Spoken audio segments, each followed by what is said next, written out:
You do right. Coolio.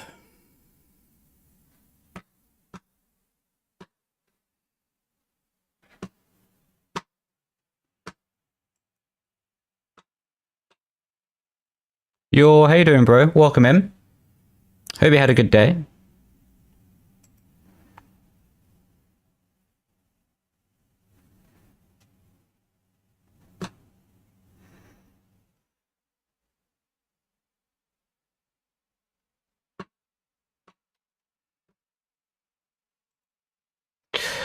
Yeah.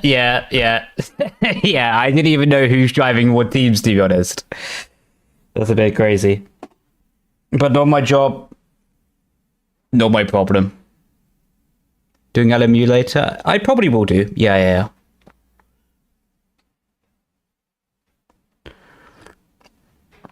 Yo, guys, welcome in. Hope you all had a good day. Just to let you know, I won't actually have the gameplay or the footage from the stream on my stream, as I don't fancy getting copyright striked by Formula One, to be honest. Even though I was told that you can't, and other people are, so we'll have to see what happens with that. But that is what it is. Either way, basically what this is going to be is oh, someone just mentioned me in game chat. Oh, I had them muted, so I don't know what they said. Anyway, basically, so what this is going to be is me talking about what's happening and actually just giving a no BS insight to why the driver might be thinking something, why something might be happening, and overall calling out what's going to be happening and what I predict to be happening as well along the way. So that's kind of a background to what this is going to be. Go to class. Yeah, go to class, dude. You need to focus on your life. I'm actually not joking there. I'm being serious. Being serious?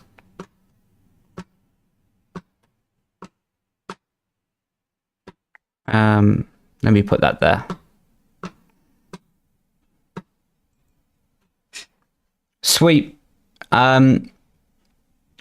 Honestly, for the race, I don't have a prediction yet. Because I have no idea about who's pacing where and who has what pace going into the race or even the qualifying. So as the qualifying unfolds, I'll get a better idea. But yeah, so for now, I don't have a prediction for the race. Of course, the people I expect to be strong is Ferrari, but of course I'm going to say that.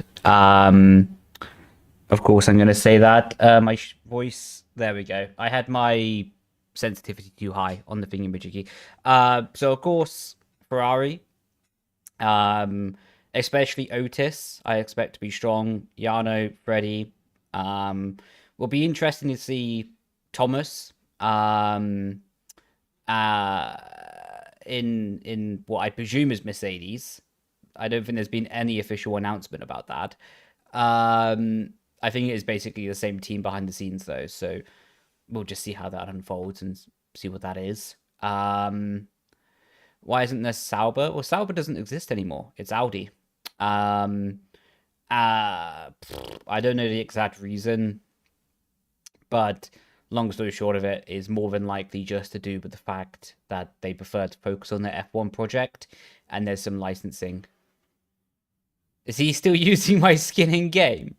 What a legend. What a legend. Well, that's it. Jarno's going to win the championship. Deal done.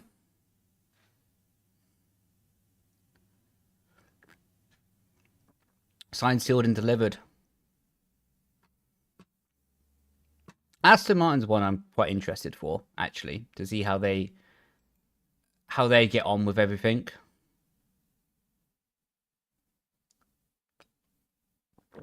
Yo, Michael, man. You got a lurk?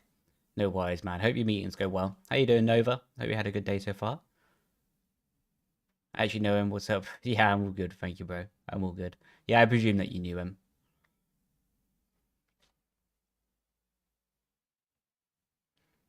Yeah, somebody gave chat saying no helmets. Let's see. From the looks of it, yeah, I think it is Ron Hardy and Julian Klaffenborg in Mercedes. Again, there's not been any official announcement by that. They put tape on Freddie's rig. I presume that's to do with the fact he doesn't want the headset wire moving around. But interestingly, no one else has that. And I didn't see Freddie using that last year either, so that must be a new development. But to be honest, that's quite interesting. John seems to prefer the wire going over his body. Again, this is like little details, right? So we do have Julian Klaffenborg and also Thomas Ronhar in the car. To be honest, I'm expecting big things from Julian. I like his mentality. I like what he does. I haven't really spoke too much with him personally, but from bits and bobs, I think he has a good mentality, and I think he has a good chance, to be honest.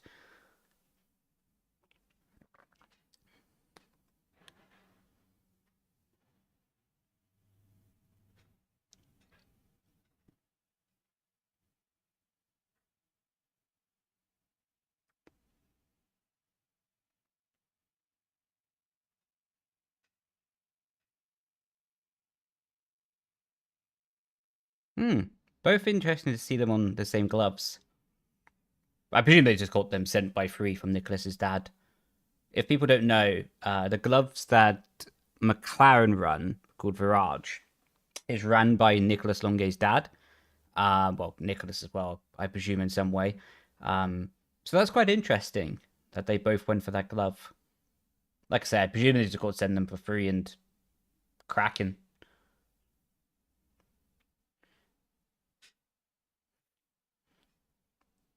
Yeah, I do have high hopes for Otis. I reckon you can go for the title this year.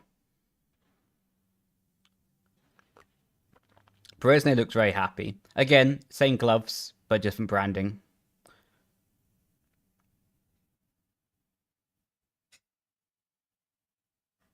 I use Puma at the moment.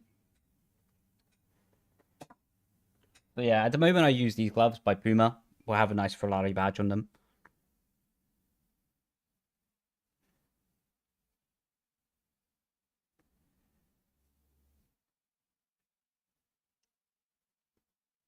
Are those guys on computers in the background? What are they actually doing? Yo, thank you for the tier 1. Appreciate you, bro. Hope you had a good day. Are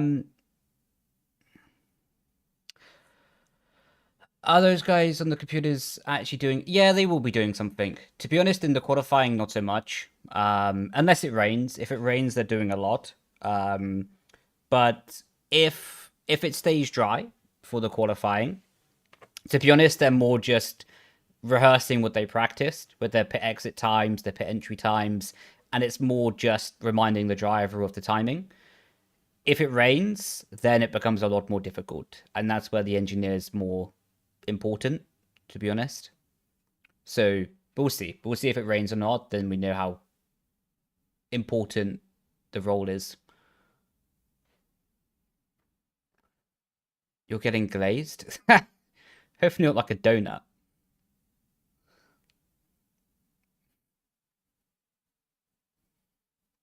Have you seen it? Yeah, no, the LMU update looks really, really good. They're doing a fantastic job, even on their promos. What I mean by promo is their advertising for the game looks really solid, really authentic. Looks like, oh yeah, yeah. I already replied. I haven't seen the UI. I must have missed that.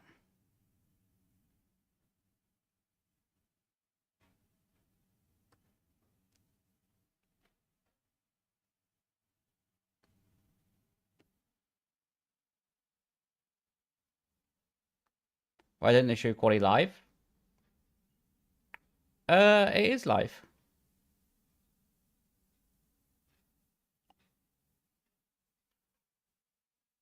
But I think what I'm seeing now, I see some people driving.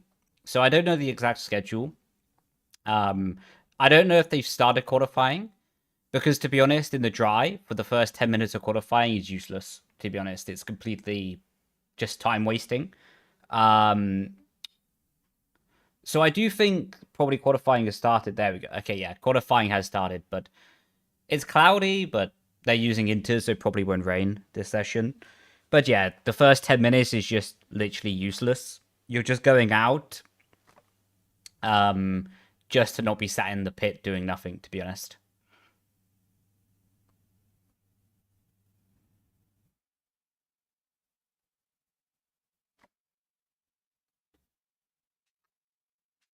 Hmm.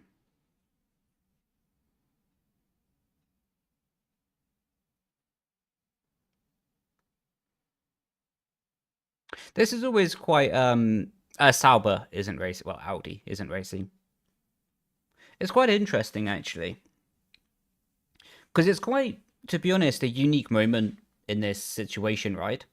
Because first qualifying session of the season, you kind of have an idea where everyone is, but you don't fully know where everyone is. You know, you don't know if everyone's been honest about their lap times in practice. I'm not speaking about in the team. I'm not about other teams, right? Because people talk and they gossip. So this is like the first time you actually see the truth of people lap times.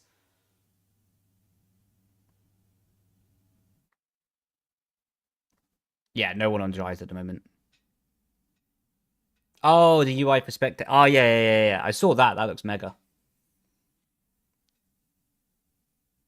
Your prediction for the season, new race winner? My prediction is the person with the most points will win.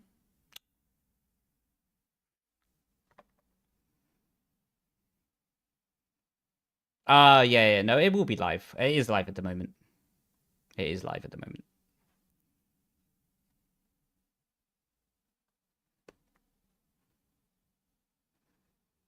I just saw someone in the chat say, "Give me a 3K rig and I might." I don't know what he's talking about, but I presume he's on about getting to esports.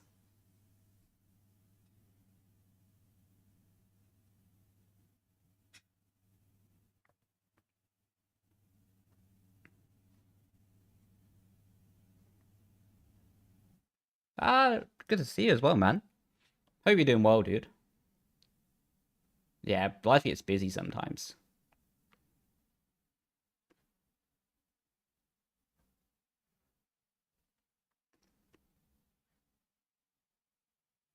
It's interesting that Jake's the only person to complete a lap on Inters. Daniel Beresney's not in the pit lane.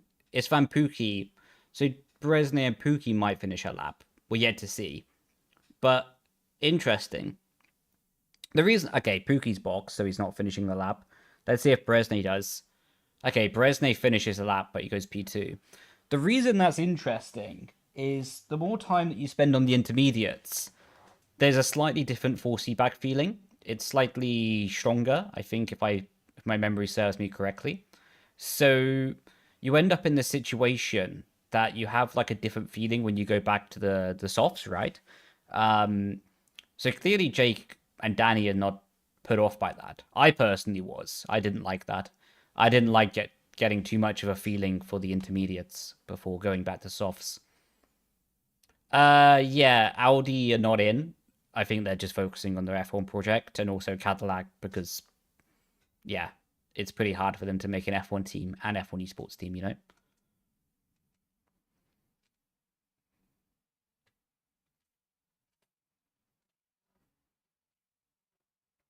And the only person on an outlap at the moment is Butcher, Alfie Butcher. I I can't imagine he's on softs already. You'd just be throwing away lap time. If I got a quid every time you mentioned you have a lot of Freddos. Oh yeah. Give me those Freddos.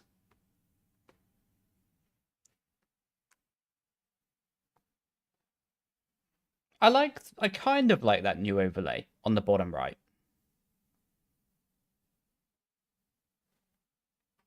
Where's Sauber? Sauber doesn't exist anymore. But I think you're referring to Audi. I think they're just focusing on their actual F1 project. Why are we calling me Brendon now? That's that that's grounds for a straight ban, Samuel. But I think I can start calling you Samu. Then we're even. Probably the most universally liked esports driver. Ah, thank you. Thank you, man. That does mean a lot. Sometimes I don't know how to take the compliments like that because I get a bit shy. But no, it does mean a lot, so thank you. I mean, why aren't they competing? Sauber just don't exist anymore. And then for Audi, it's hard to it's hard to set up an F1 team and also make an esports team, you know, with the branding, with the sponsors. It's difficult. But they got the rigs there. What?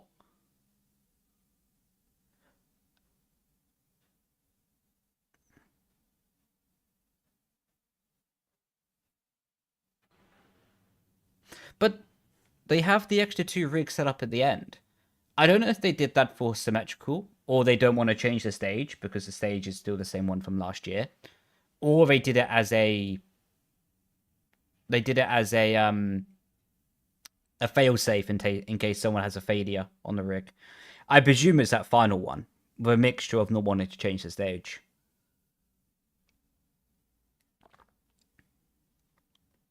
We are so back. We had 2 safety rigs. Honestly, if there's a safety car, they should get someone to drive on the rig and then make the safety car human. Would be a disaster because no esports driver would follow it, but for the first time it would be funny. How you doing though? Hope you're doing well.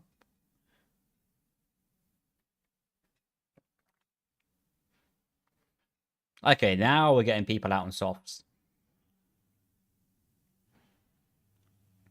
So I think Ulas is the first car. Kai, what is that warm-up technique?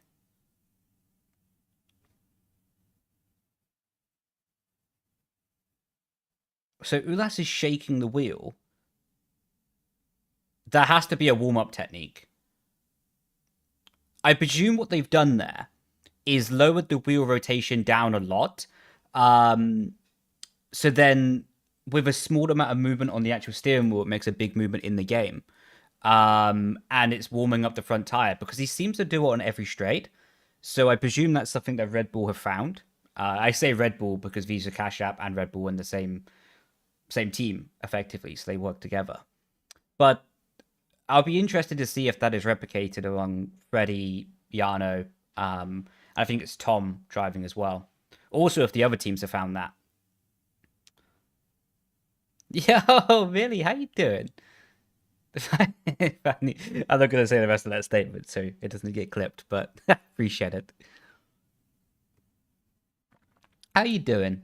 With an orange flashlight on his head? Well, that's not his fault. Yeah, you see, now Ulas is not doing it. It won't happen on the straight, so I presume they're changing a setting on the wheel. Let's see. Still staying to the right, avoiding the bumps on the straight. Pretty normal, to be honest. Wasn't fixed. Good entry on the way in. But I didn't see Alpine doing that, actually. I didn't see... I think it was...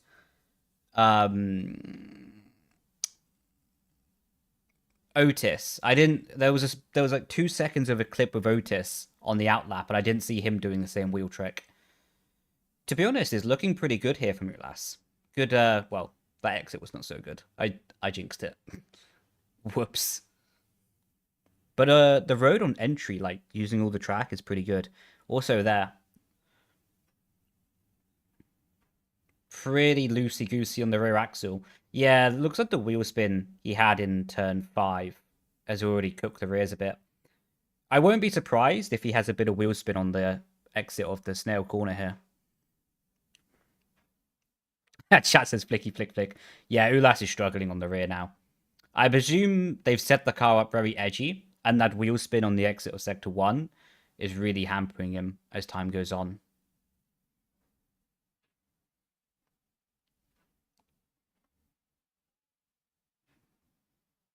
Bit deep in the hairpin. Yeah, I think he's not having full connection with the rear axle at the moment. Let's see. So Ulas does 0.6. I don't know what lap times are fast, so let's see. All the way to the right-hand side with Nicholas on top of the drainage. The reason for that is the drainage is smoother than the actual track. So it looks really silly, but the reason he's doing that is to gain a few kilometers an hour for free. Utis goes 0.5.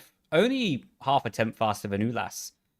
So Ulas must have really done a good job with the rear axle struggling. Let's say Nicholas does 0.60, so it's really tight already. Jake is 5 seconds off. So I presume he backed out of the lap or had a mistake. Let's see what John does across the line. Good effort, John. Freddie goes a 10th clear in the top. No surprise there. Freddie's a beast, especially in these early laps of the session. Alfie goes P2. Let's see. Thomas goes P2. Ismail P1. Good old. Go on, lad. 5 thousandths of a second separating them. That ain't bad going. Yano. A lot of grass on the tyre in the final corner. P5. Should be through. Oh, okay. Jake. I think Jake must have invalidated. Because I think his lap is from the inters. When I got confused with the 5 seconds off. Okay. That's pretty interesting of a first run. So, I mean, no surprises that Ismail, Thomas, Freddie is there. Red Bull, Yano, Ulas. Where's Tom? Tom's down in P10. I hope that they show the onboard with Tom on this outlap, because I don't think Yano or Freddie will go again. But I want to see if Tom does the same trick as Ulas with shaking the wheel to get the front tire temperature. And I want to see if other teams are doing that as well. So Jake, I presume, invalidated. Duncan invalidated, I presume, as well. Ruben's P16, 4 tenths off.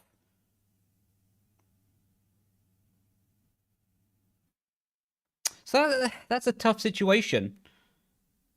Yeah, so Duncan did go out on track. Sounds like an obvious statement, I know, but there was no lap time on the board just to confirm that. And he's out of fuel already. They're all out of fuel. Apart from, that looks like would have been Jake, because he was the second McLaren on track. So Aston ran quite limited on fuel. Thomas ran quite limited on fuel. The only people that didn't run limited on fuel is going to be Jake. That's interesting. Yeah, Jake had the most fuel out of anyone on that first lap. The reason you can know that is just because everyone else is going slowly on the in lap. So that's tough. That's tough. That's tough for Jake to go out on the Inter. But that's also why I don't like doing the extra lap on the Inter to start the session, right? I'm not saying the extra lap meant he invalidated, but you get used to the intermediate grip and it just becomes a bit difficult to transition, and yeah, it's a bit messy.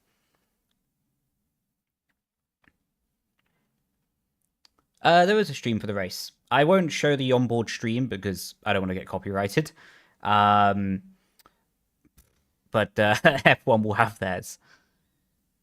The reason I sort of shrugged my shoulders then is because I got told you can't, but other people are, so I want to see if they get copyrighted, to be honest. Give it the drama.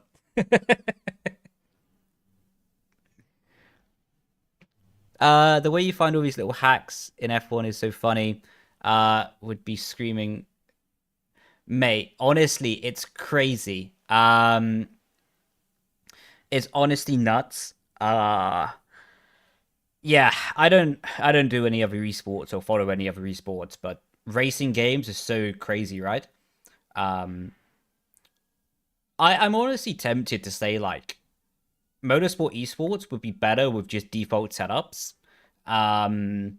Because then that means there's nothing to think about on the setup, and then you can just drive, you know? But finding the setup, finding the exploits, it's just so hard, you know?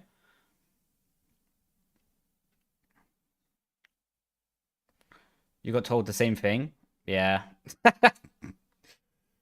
I just said that I'm going to put my face cam, to be honest. I said, okay, I put my face cam.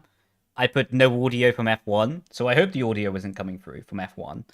So, yeah, I think it's fair game at that point.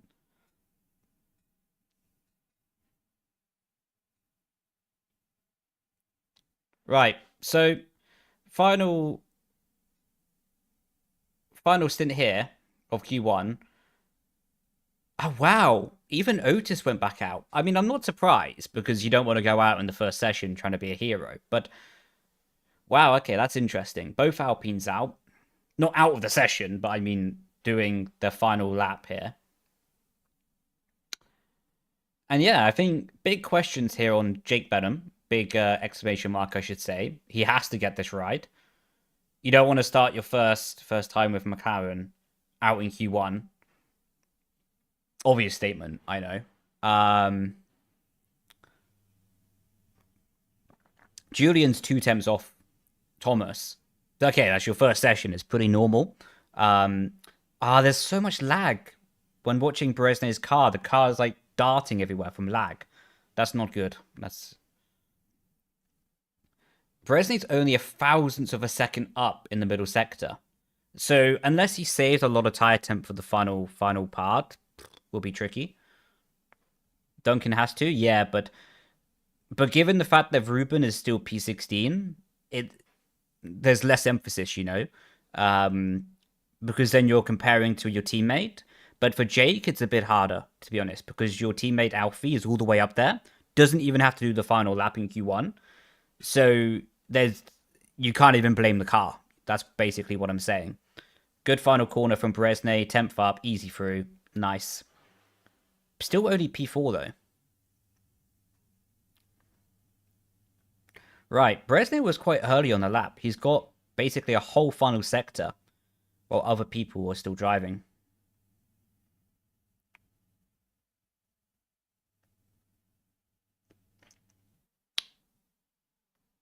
Wow, Aston Martin are the only people and McLaren to not be doing that trick down the straight with the rain gully. Also, that looks like a Visa Cash app in the background not doing it. So that's quite interesting. I would have presumed Red Bull would have known about that.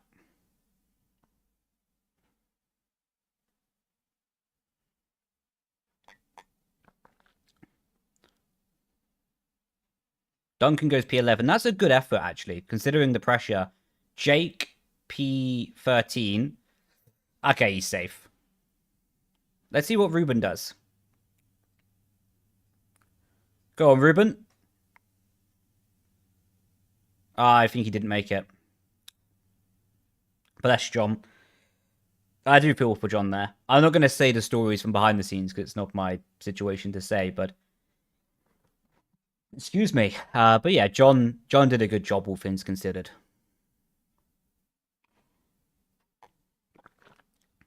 That's fair play from Longay, that is. Both of them with the same gloves as well.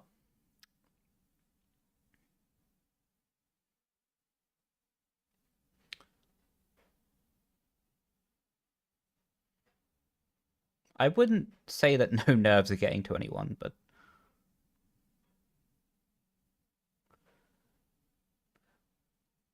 Yo, how you doing, Lorenzo?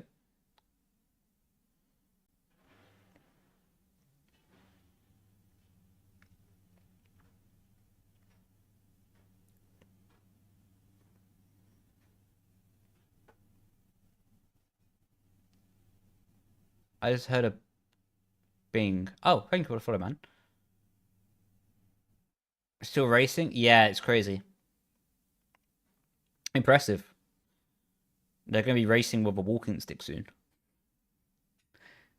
2019, yeah, honestly, 2019 wasn't even that long ago, to be honest.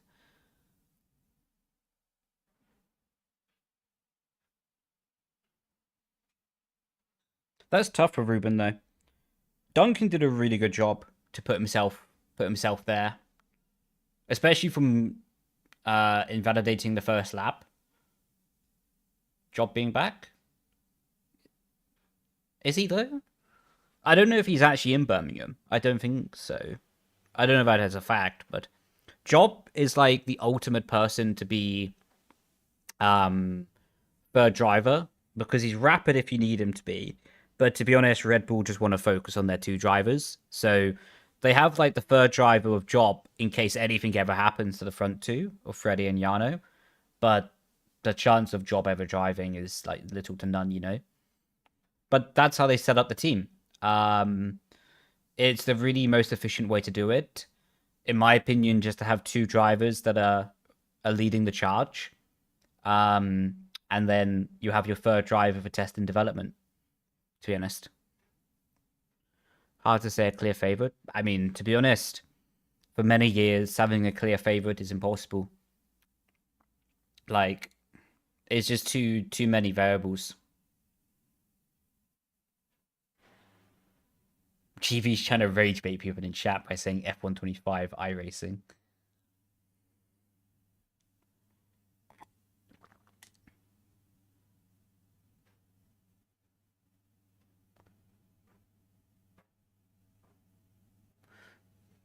Be fair, but if every team did that, somewhere with good drivers would be left out. Yeah, but that's life, to be honest. To be honest, you can also say the same about F1, real F1. Because the thing is, when you're there at LAN, you get a very limited amount of time to actually be used to everything, and experience does help on LAN. So the way that you swap out your third drivers is quite difficult at LAN because you have to go earlier to the arena, you have to set stuff up, and it becomes quite a burden, in my opinion, to be changing stuff. And I think it's not that efficient. If you want to win a championship, either that could be constructors or, well, of course, drivers, you have to do every race. But for the constructors, I think mostly it's stronger to have two drivers fully going for it than swapping. And even that comes down to the salaries, right? I think it's more efficient to have the salary for two really top level drivers and then have the third, fourth driver. I say fourth because of tested reserves as, a lower salary. And by that lower salary, they have less commitments naturally. So basically what I'm saying is allocating the resources to having two top A-star drivers and then having your third, fourth, fifth test drivers, etc. Especially having a third driver that can take a lot of the media commitments away. That's really important, I would say. How are you doing? Welcome in. Top 3? I can't make a top 3 prediction at the moment. Honestly, it will just be a guess at the moment.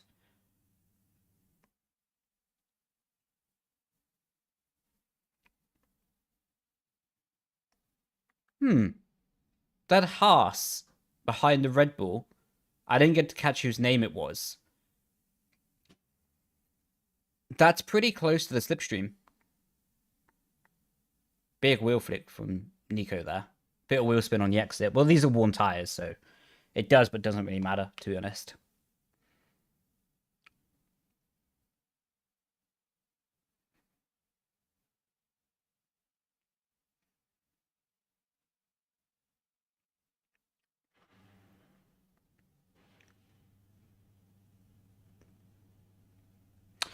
Yeah, these laps, to be honest, don't really matter.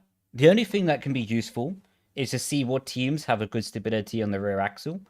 Because, of course, they're running the tires from Q1 at the moment. So that can be also interesting to see.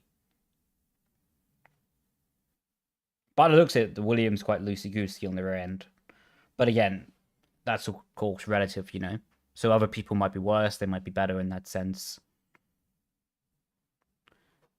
Ah, okay. Nico is now being quite clever. He's not using the rain gully line on laps he doesn't want to show it to other people. Because on his push laps in Q1, he did, and of course he gained the advantage. But now he's not using this lap because of course he's boxing, he's on worn tyres. He doesn't want to show it to the drivers behind. Thomas Ronhard completes the lap, Jarno completes the lap, let's see. So Jarno goes faster than Thomas. Purple final sector for Thomas, but with the game being bugged, I don't know how relative or how consistent that is.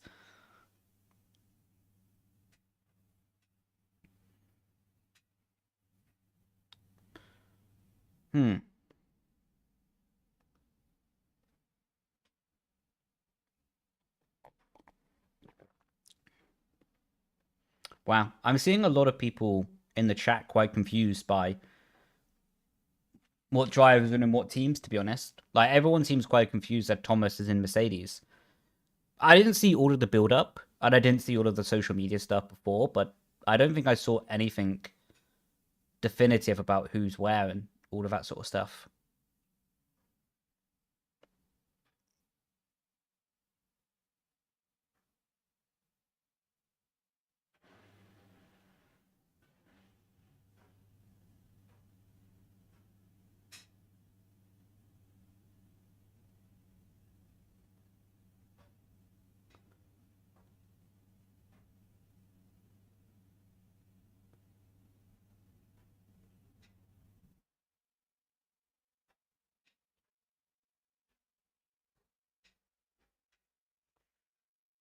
I mean, yeah, I don't blame them, but basically what my reaction there was is because they're basically saying, well, just to be blunt about it, they're basically saying that the first laps matter when they don't, because they're just worn tire runs from Q1. But again, I'm not blaming Kai because it's his first time doing it and he hasn't been briefed that this stuff is happening.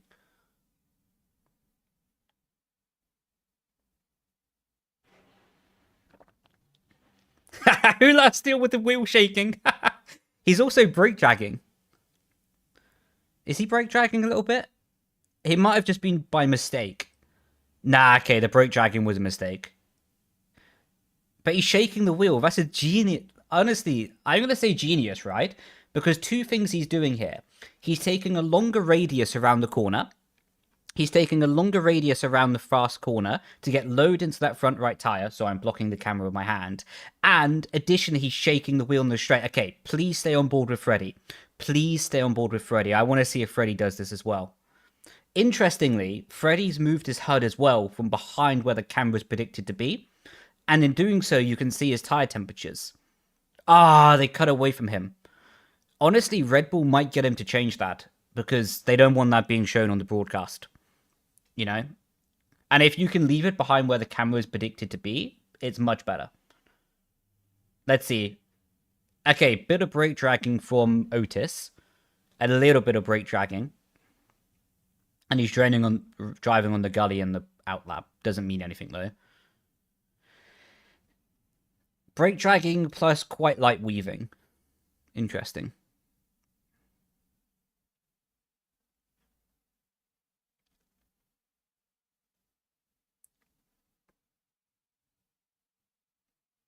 Ulas starting the lap. Bit of a wheel flick in. Big stab on the throttle. Traction of that car looks sensational. That looked really good on the traction. Quite a bit of understeer in the mid-corner, though. On corner 2 anyway. That looked much better. Yeah, but the traction on that Cash App is amazing.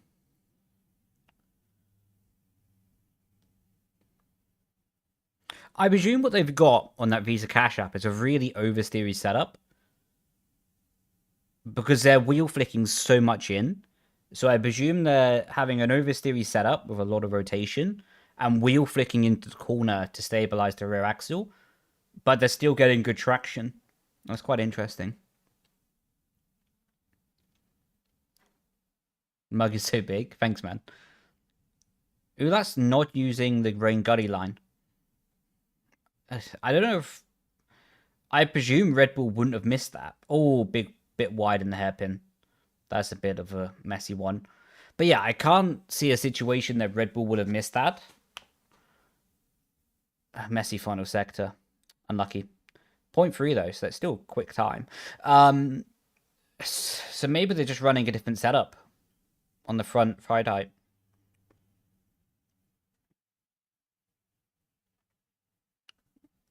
Good final corner, mate. 0.2? Yeah, 0.2 from Otis. Interesting to note as well that Ulas has a really zoomed in camera, was basically just highlighting his forehead. whereas everyone else has a really zoomed out camera. Doesn't affect performance, of course, but quite interesting to note.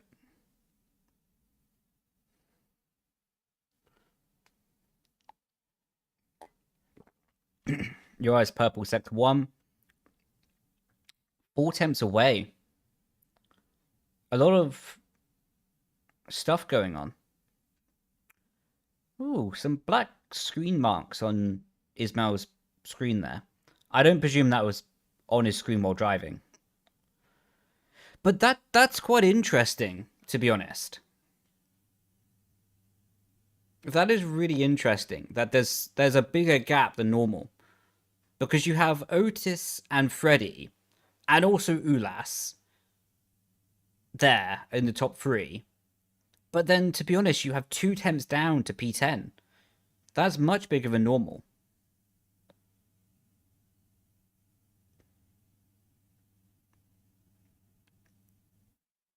That's quite,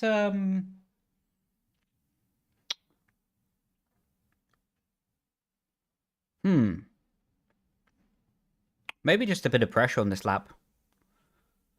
Despite that hairpin? Yeah. Well, to be honest, Ulas is going all chips in at every corner. Like, Ulas is just sending it in. Every single time he's just sending it. So, I'm not surprised he went wide at the hairpin, basically. That's my point, is when you're pushing that hard, it's quite normal to have one corner that gets away from you.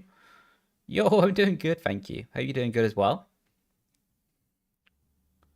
Am I chill today? No, it's pretty warm.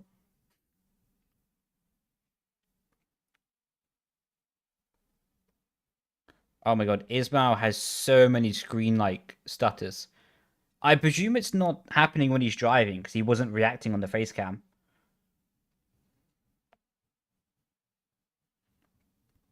What's my prediction for F1 Esports 25? Probably Yano to be champion, but I don't know about F1 26. Oh no, this is F1 26. 2026. Yeah, my joke was still fitting. Honestly, I'm not too sure on my prediction yet. There's still some stuff to see. Otis is quick, Red Bull are quick. Nico looks good, to be honest. Nico always looks good, though. He's always quick.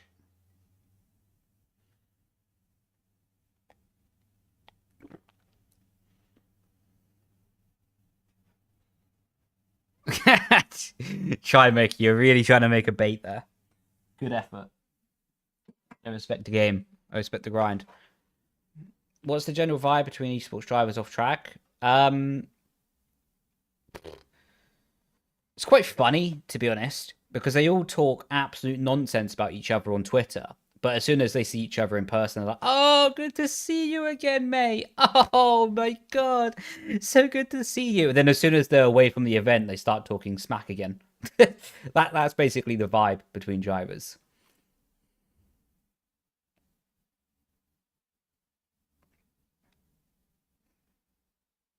I think F1 26 will change the handling. Yeah. I'll be surprised if it is similar. Of course, the baseline game's going to be the same, but you know they have a lot of scope. Oh my god, this is France Herman just spamming the chat. But what was I saying? I can't remember what I was saying. Oh yeah, I think it will be quite different. Yeah, when some of us lived together, that was crazy. What a time to be alive. Can't imagine doing that again. Can't imagine that. COVID kind of hit that on the head, didn't it? I would have been interested to see if that would have continued as a norm if COVID never happened. Yeah, they should be able to put 11 teams in. Because they already do it for, like, my team career mode, you know?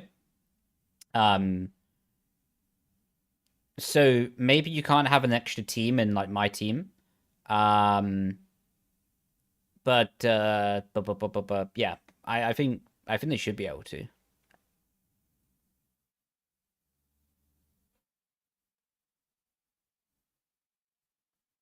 What will be a wish list for F127? Don't know, to be honest. I don't really think that far ahead anymore. Like,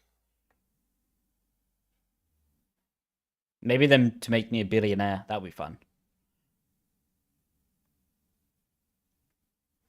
Right, Otis final lap. Well, to be honest, Otis, Freddy, Ulas, Alfie are having zero pressure on this lap. Or very minimal anyway. There's never zero pressure in F1 esports. Simply because, especially Otis, Freddy, even if they crash on the lap, they'll still go through the session or spin. For Bresne, he's finishing the lap. Interesting. A lot of snaps on the wheel there. Really struggling for traction. But it's interesting that that Danny is always going early on the laps.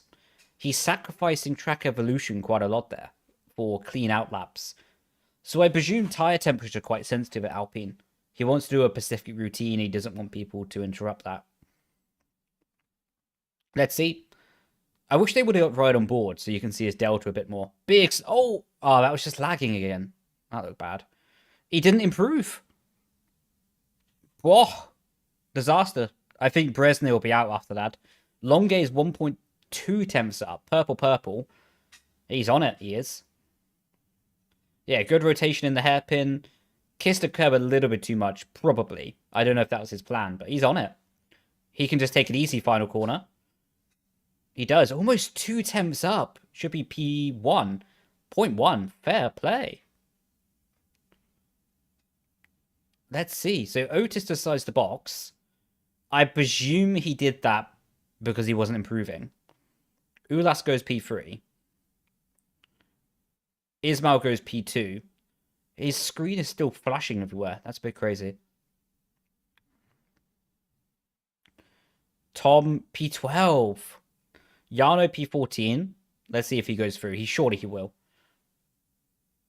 Let's see. Yano's through. Easy. Lovely jubbly. Thomas P9. I don't know if he finished his lap. I presume he did. P3 in the end for Thomas. Not surprising, to be honest. He's always been at that level. No, that made that sound really bad. That made it sound really sarcastic. I meant he's always been at the level of not stressing about being out in Q2.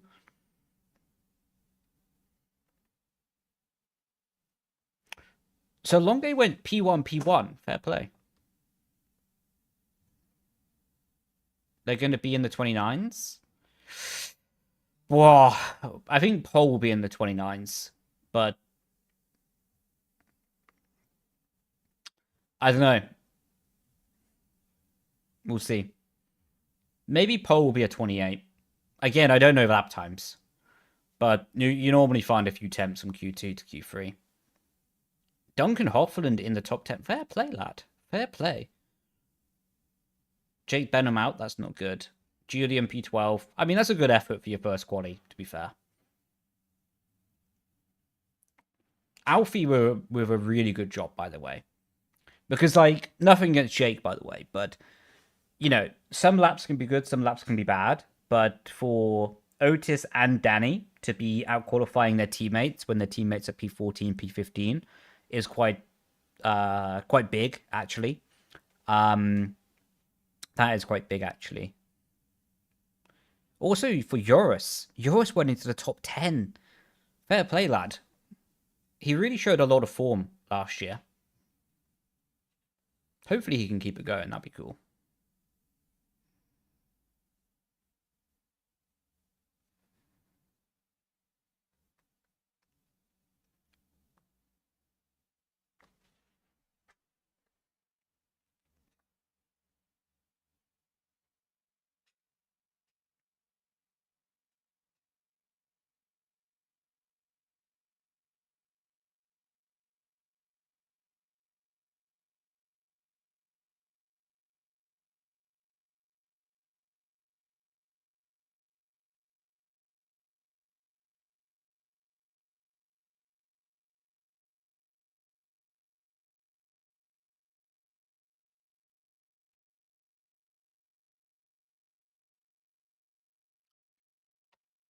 Yo, thanks for the follow, man. Man, the chat is just getting spammed. Not my chat, but the stream chat.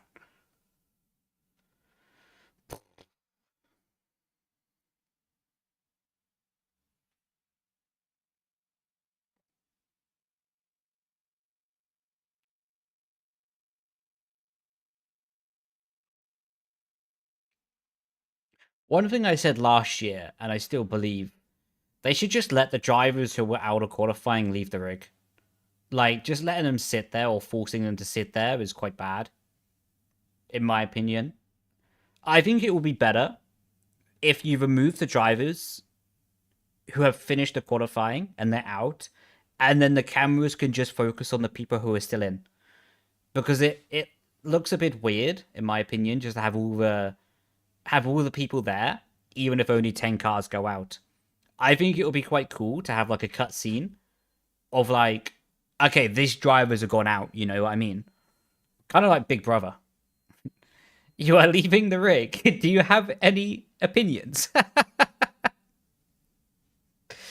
That'd be a funny interview. It's not great. Honestly, it's horrible just sat there. It is horrible just being sat there for an hour. Like, if you go out in Q1, you're literally just sat there doing nothing. Yeah, it's not good. Especially because you can't go to the toilet, you know. When you're driving, you have the energy, you have the distraction, so you know you can go to the toilet if you want. But also, this is quite bad. And honestly, this is quite bad. They're putting the cars already in Q3, and Brezhnev is still doing his interview. So what is going to happen is it's not fault of the Brezhnev, but someone will walk, or Brezhnev will walk back to his rig soon, and Otis might be on his lap, or he's going to have to walk back, and he's going to distract another driver. And it won't be the fault of Brezhnev, because he's being forced to do this kind of thing. But, okay, Alpine are in front of Mercedes and McLaren. If Mercedes and McLaren are on their lap and Brezhnev's walking, it's not fair to them. You know, so this interview shouldn't be happening at this moment, in my opinion. You know? Or do more gap between Q3 and Q2 and Q3, but...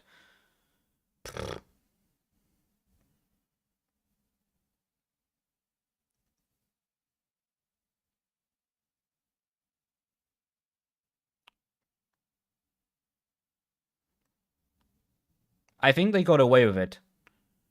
They got away with it because no one was on the lap, and Ulas is on the other side of the the filming studio or the area, so he was not distracted. But yeah,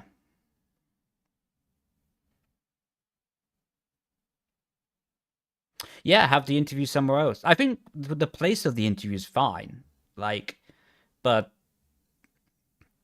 imagine it was raining right now, and the first lap is the only lap you get in the qualifying, and you get like Brezhnev coming back and sitting next to someone. It's not fair, you know? I understand it's a show, but I've been saying this for years, to be honest. Do you put the F1 screen? No, I keep it like this. I think if I put the F1 screen, my stream will be taken down for copyright in a click of a finger. A lot of wheel flicking into the apex for Ulas. Again, really high intensity. Really impressive. Super committed. Very, very, very committed, in fact. Again, interesting. They stay to the middle of the road on the straight. It's where the least bumps are, but... bit deep in the hairpin again. But to be honest, he got good traction. So even though he was wide, it was still good.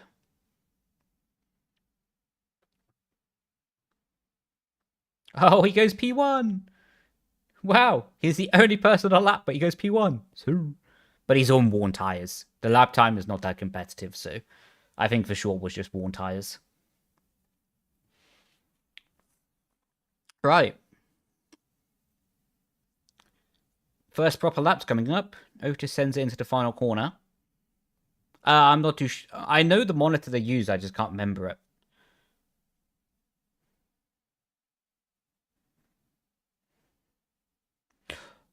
That's a lot of curve from Otis. That's a lot of front end as well in the car.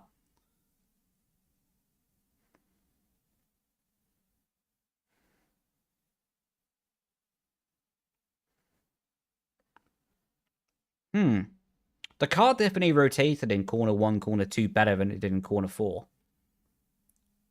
Might be something on the front tire pressures. Like, they might be quite sensitive on the front, on the surface temperature. So by the time he's gone through corner 1, corner 2, the surface temperature is already limited. Let's see how it bites into the left-hander. Ah, they go off board. Of course they go off board. No, come on. You can't tell anything from the off board.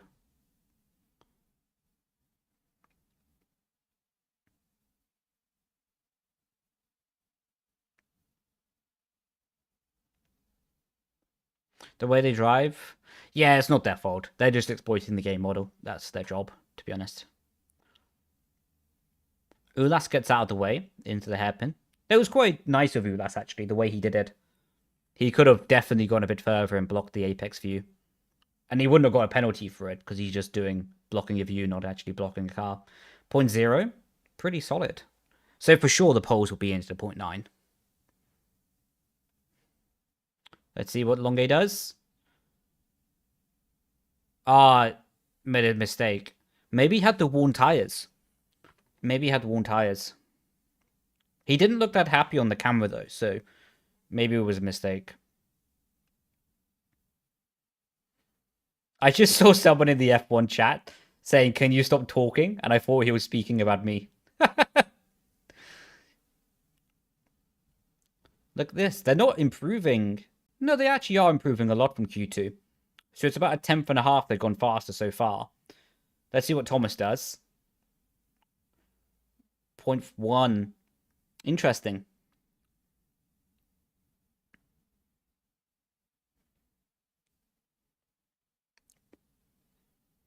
So by the way, Ulas did a really good lap here. Because out of the people with the worn tyre, you can see Otis's face camera. He did like a little finger point. I'm pretty sure he said, and there he is. Otis is a good lad. He's a good lad, he is. Surely Nico two sets fresh. Not for sure. Because I think he improved at the end of Q2, right? So although he went fastest, he probably had to use 2 sets of new there.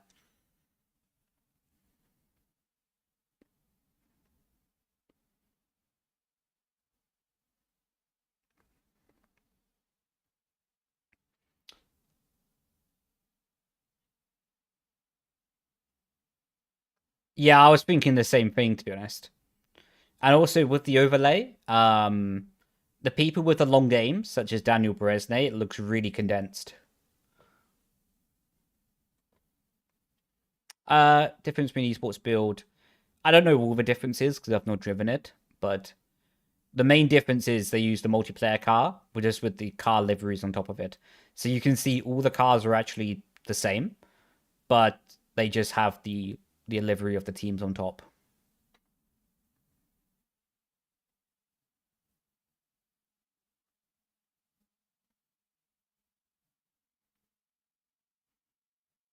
That's pretty tight turnaround, by the way. Well, because Thomas doesn't have a teammate in the pit lane, like, because Julian's out, so he'll be fine. But he's only getting back to pit lane at 310, maybe 305, 308 actually. So damn, straight in the middle. So what's he getting out at? 220? He'll get out at. He's in the middle of the pit lane, so he'll be fine. It would have been calculated as well, but that's quite interesting.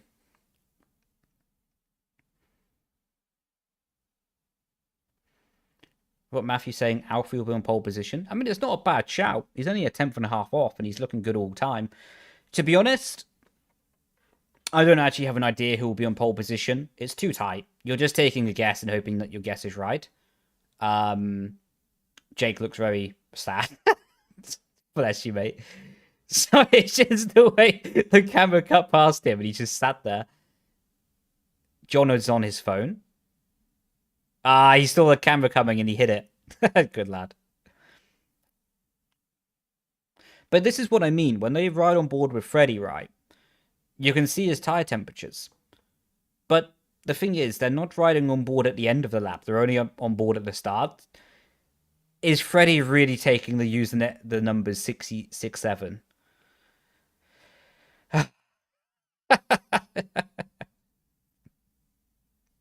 There's no one else like him.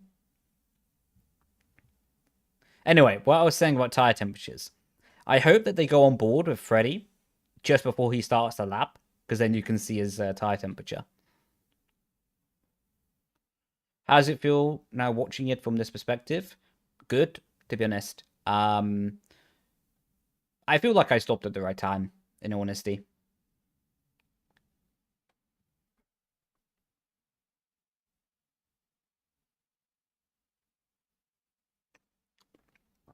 By the way, they're all quite compressed here. This is normally where you start to see someone being a bit more rude and taking the initiative with track position. Oh, Freddy is doing the trick as well. Okay, so that weaving for about 3 seconds gave him about 10 degrees of surface temperature. That's quite interesting. It's interesting that they found that, and it's not degrading the front tires as well. That's really interesting. But also, from a mental perspective, you have to remember to change the steering wheel setting. I presume they're doing it by changing steering wheel settings as well.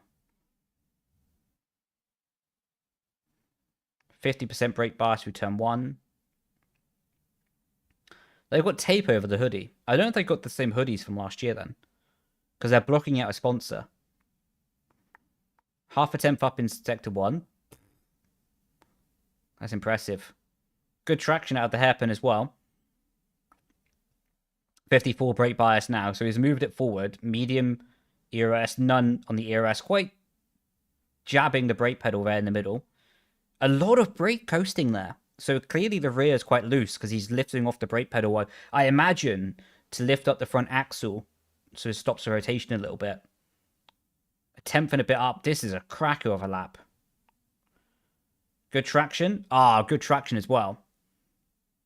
Go on, Freddy. Thanks for the follow, man. Ah, they need to ride on board with someone. Like, we need to see the delta. Like, from this perspective, we can't see any. A tenth and a half up. Into the hairpin.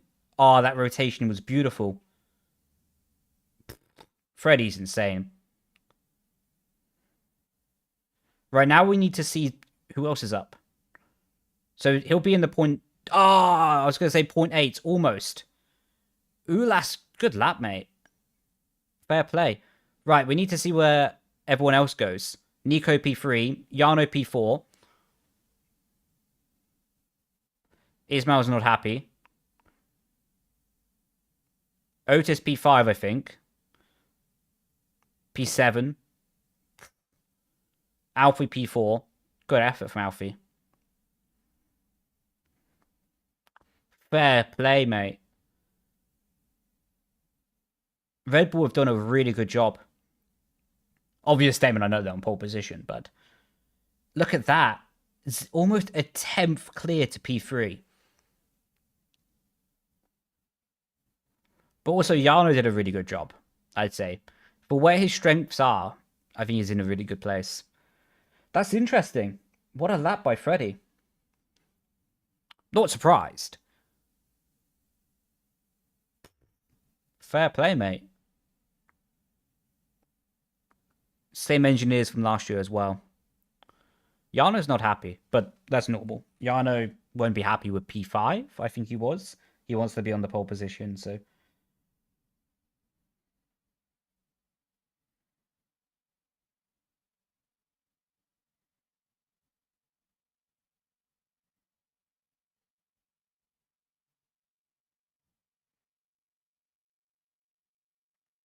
Oh, they actually announced the teams. Okay, sick.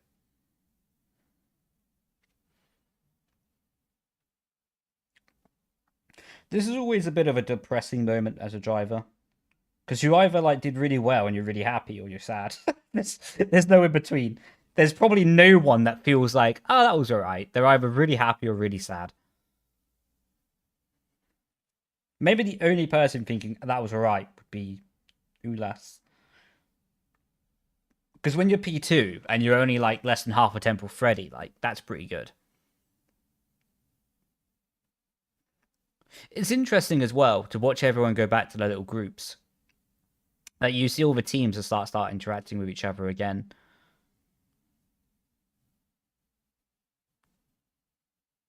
Cool.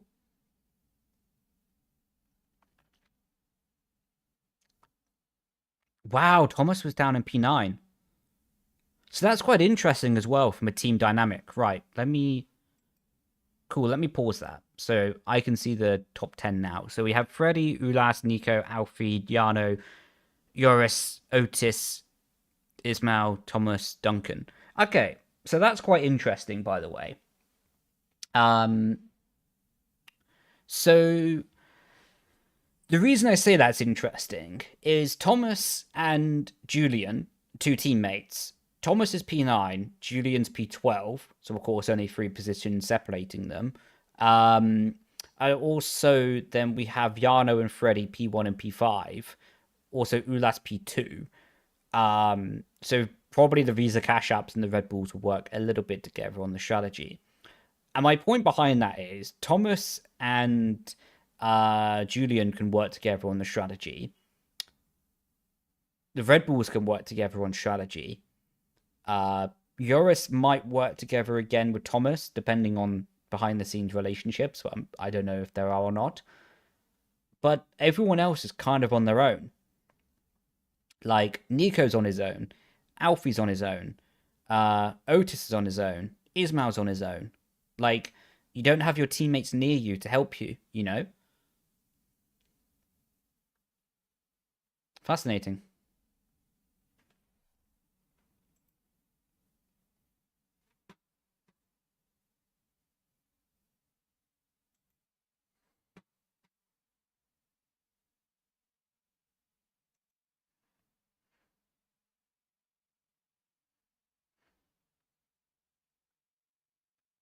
Right.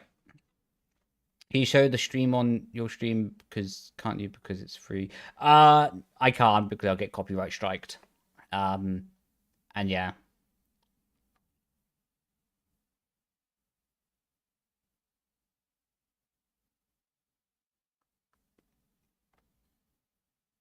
From your experience, you don't need any drivers. Are there many drivers who don't want to help their teammates?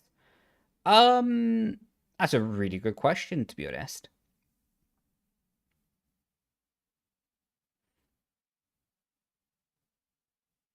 Right. I think the best way I can answer that, and just the most direct and straightforward and honest way, is there are some drivers who will do it just to help out, you know, because they want the other person to win. That comes down to a lot of like the drivers having a good relationship together. For example, Nicholas Longe and Bari, they had a really good relationship together. So I think there was a lot of just mutual interest to help each other there. Whereas if there isn't that relationship, if you incentivize the other driver to help the teammate, whether it's financial or contract extensions or whatever it may be, then you do, or you're more likely to anyway. And my sort of summarization of that point is drivers and sports. I can't say sports athletes because it's esports, and esports isn't a sport. But my point is, motorsports is generally quite selfish, right? It's generally quite self-motivating and for what is best for you. So drivers typically don't help out other drivers unless there's something that can be benefiting them, whether that can be direct financial reward or an extension to a contract with more security for next year. You see what I mean? So it doesn't really come down to Pacific drivers being less likely to help each other. It comes down to what contracts and what financial rewards are better for that driver's future. And then they're more likely then to go and help out. Think helping out each other benefits both, though? Yes and no. Yes and no. Because, to be honest, one driver does not care if the other driver wins the championship if they're going to get fired. Like, to be honest. So, um, like, on the surface level, you would think that having one to help out another is obvious, but it's not so obvious, especially when human emotions are attached. Wow, they just said, okay, they've got their qualifying classifications wrong because they're saying that Ulas was 6 tenths behind Freddie, and then Duncan was 1.3 seconds and Thomas was 38 seconds. But that's normal. That can happen. That's just a first race of the season timing error. So I wouldn't read too much into that. Anyway, what was I saying? Oh yes, I think the summarization of what I'm saying about helping people is with drivers in general. The saying that comes to mind is, if it helps me to help you, I will help you. That's basically it, to be honest. Do you think the overcut or undercut will work better here? The undercut is better, but it depends on the strategy. So, for example, if you send someone with the overcut, but someone's driving slowly at the front to save tires, then you can gain a big advantage. So normally the undercut is better, but with the overcut you can get lucky, let's say.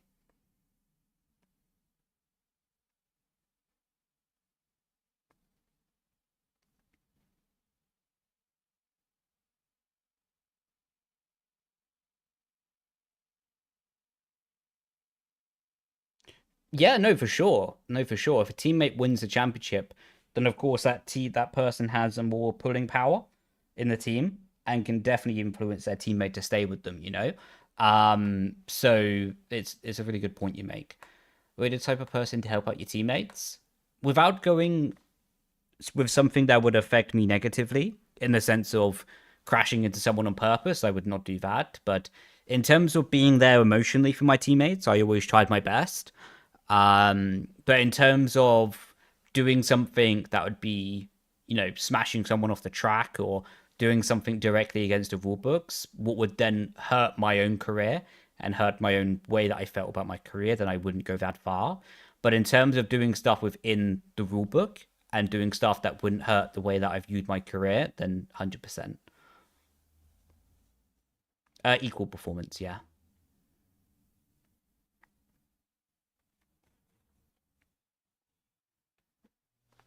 I got one into with Otis.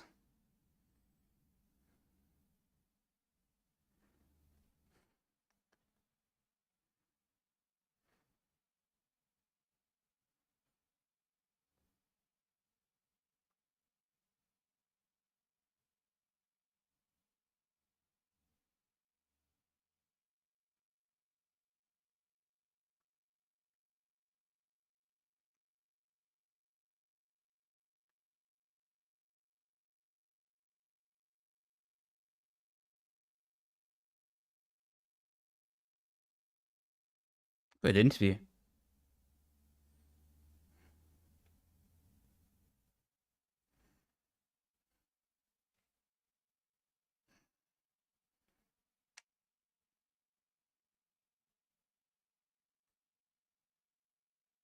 I'm going to say something then, but I shouldn't. Very good interview from Otis. That's a very mature interview.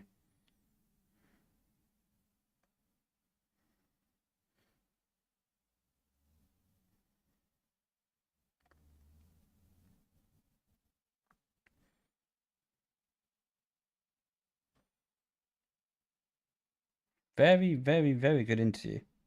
Fair play, mate. You almost seem surprised. No, not surprised, because I talk with Otis a lot. And it's actually something that I talk with him personally about going into the season. Not recently, but more around the Christmas time. That I spoke to him about this exact thing, that the way that you talk to the camera, the way that you interact with this element of the industry matters a lot. And really spoke to him very honestly, quite quite bluntly, to be honest, to be working on this kind of area because it will really help the future of the career to be good in the interviews. And he's like, I put my thing on mute at the moment, but from what he said in the early parts of the interview was sensational. Was actually a really, really mature interview, especially from where he would have wanted to be on pole. He was leading into the final lap, and then of course P7. So respect.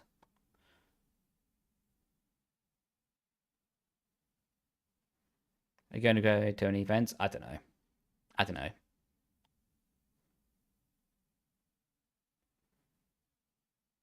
We'll see. We'll see. Squatty. What about warming up tires? 10% brake pressed. A lot of that is just going to be brake dragging. By putting heat into the brakes, you can put it into the tire a little bit, but on this game, it's not the most effective. It can help a little bit, but it's not the most super effective method. Brendon, I feel like nobody holds a grudge against you from sim racing. Like, you can feel that everyone respects you very much, which is rare and genuine. Oh, thank you. Appreciate it, man. Oh, what a very nice comment. Thank you, bro. That's very nice.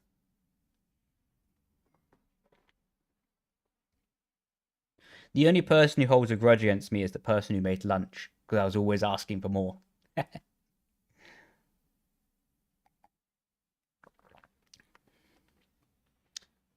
Absolutely, many don't get that how you bring. No, exactly. And to be honest, a really big part of it, I can't hear what they're saying at the moment because I have my thing muted. So if I miss anything important, excuse me. But really, the way that you interact with the commentators and the people behind the scenes makes a huge difference. Actually, keynote here, Tamas Gao is still on his rig. Sorry, I'll go back to that point in a second. Tamas is still on his rig, so he must have had a problem during qualifying. He's still driving, so he must have felt like he had a problem, and they're trying to rectify it at the moment. To still be driving at the moment and to be getting extra time on his rig is a key indication that the officials believe him, to be honest. So let's see. Let's see if that is transpiring to anything. And he's getting off the rig now. Normally in these situations, it's to do with screen freezing. But let's see. Let's see if that transpires to anything. Anyway, what was I saying? Oh, yes. The way that you interact with commentators, the crew behind the scene, honestly can make your life a lot harder or a lot better. So, yeah, honestly, it makes a big difference. Yo, Chris. Believe you're allowed to show interviews and pre-race stuff on stream. Oh, I didn't see that. I saw that you guys were streaming, but I started my own one before I could see that you was doing the race or not, all the quality. That's cool to know. Appreciate it, man. I still won't risk it because I don't want to get copyright, but I do appreciate it, man. Has a grudge on you? Damn right. They can get in the bin. They didn't show the quality lap from Freddie. That's a shame. Especially because I would have liked to see his tire temps. I don't know where Tamas got.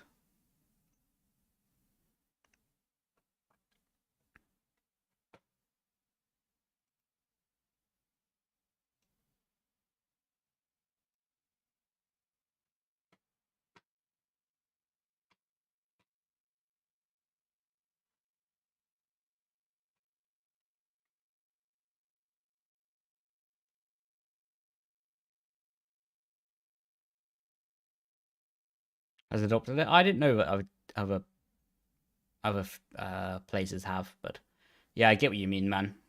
It would be better, but it is what it is.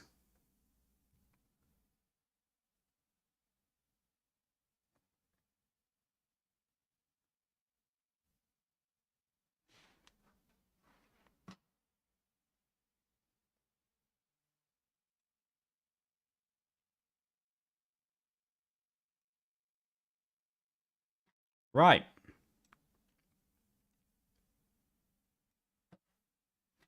Yeah, the overtaking will be about the same as it was last year. But again, it can be better, it can be worse. Who knows, you know?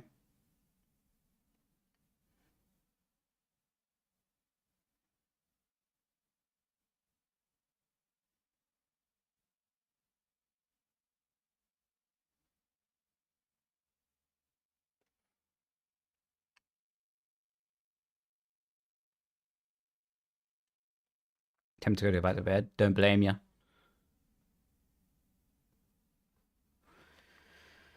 Yeah, one chat. Yeah, they need to get some moderators in there. That is also quite interesting that they're putting the Alpine car as the background for the first thumbnail. The reason I said it's interesting is because that's really good promotion for their sponsors. Is the race in 1 hour? I think so, yeah. Well, that's when the broadcast is starting.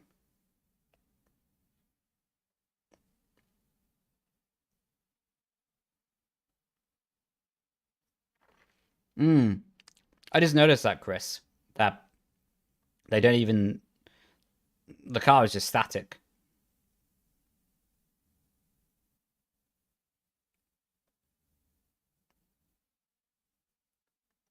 Right, well, I'm going to do some driving. Not on F1. Well, we'll see if there's anything on my Ultimate.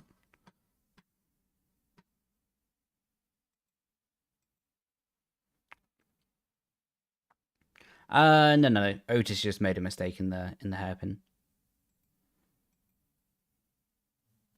Iris? No, it'll be Le Mans Ultimate.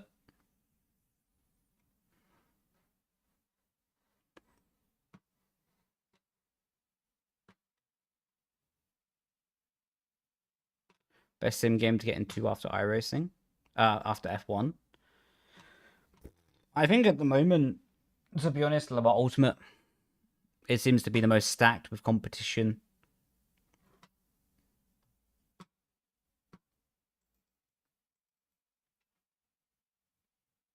What are you playing tonight? Just going to jump on the Ultimate for a little bit.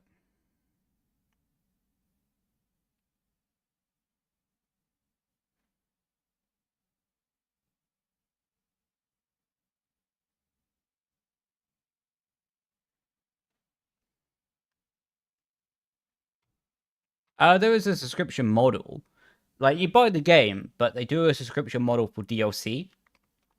So, if you pay, like, a certain amount of money per month, then you get to have all the DLC, basically. I don't think I'll make a appearance on the Creator Series for LMU. Like, I love Creator Series. I love the guys who run it, but for me, it just doesn't really float my boat, to be honest. In the sense that it's kind of a halfway house between competition but not serious competition.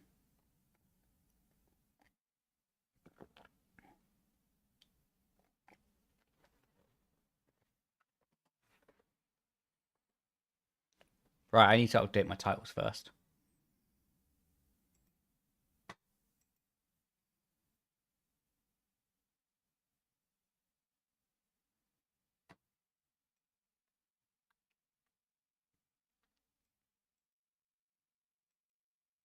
Oh, that's Discord.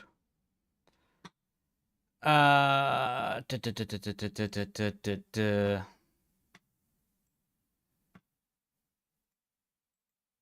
just save that for later. Open up docs.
Sick.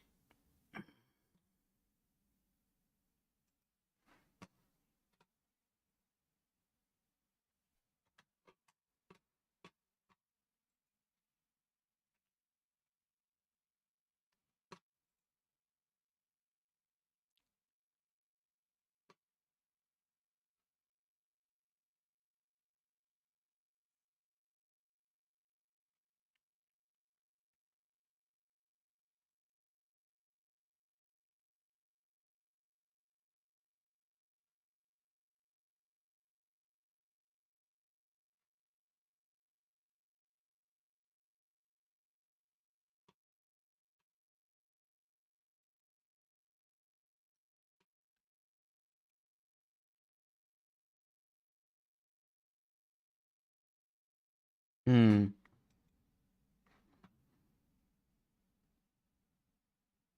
Ah, we just missed by 6 minutes. That's a shame.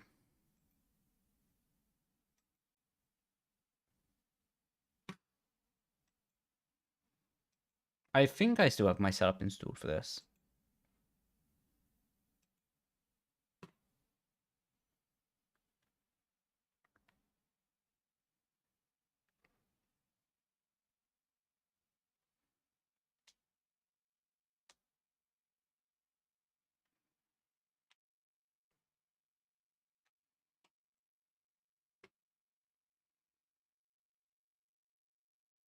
Sick.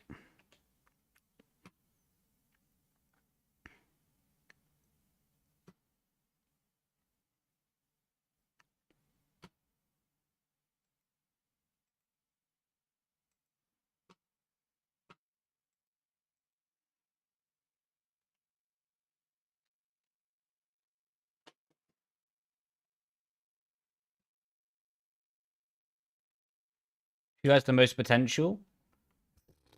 Don't know, mate. The reason I said don't know, it's only been 1 quarter, you know. By the end of the weekend, then we have a better idea.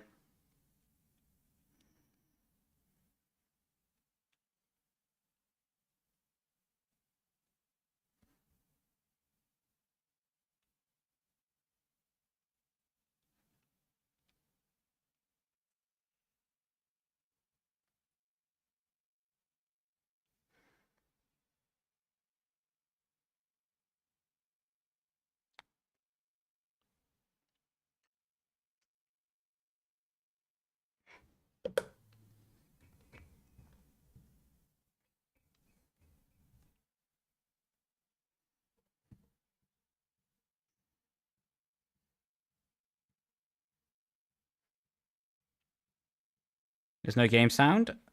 Thank you very much.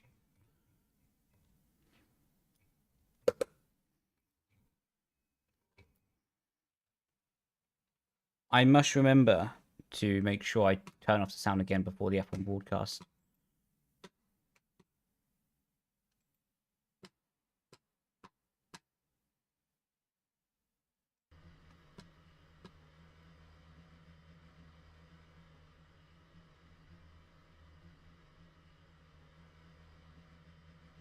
I'll just do a race.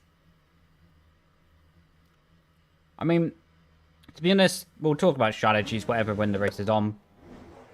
Like...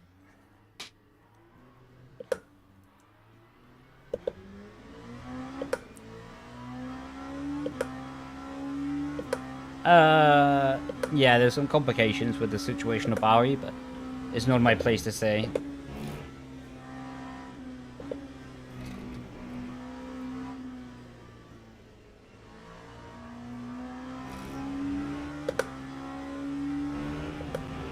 Who do you think will win? Me. You'll be a brave man to bet against Freddy from P1. So I don't want to be boring, but... probably Freddy will win the first race. If it rains... anyone in the top 10 can, but... the thing is, like...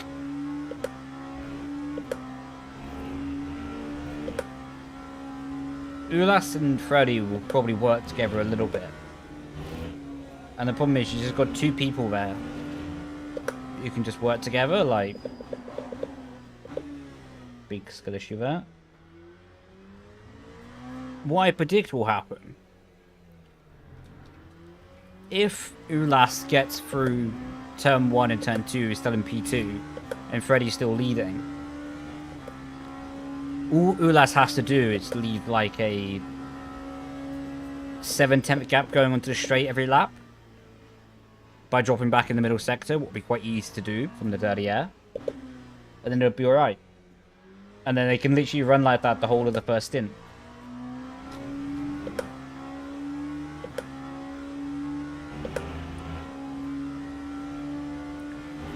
Yana gets third, it's GG, yeah.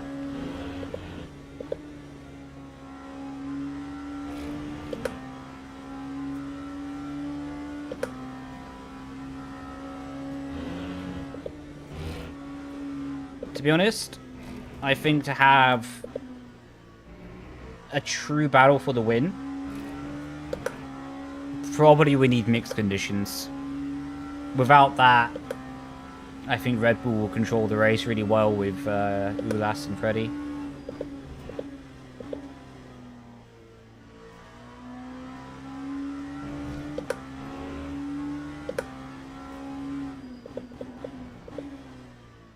And just as soon as that happens, it's game over for the other people, really.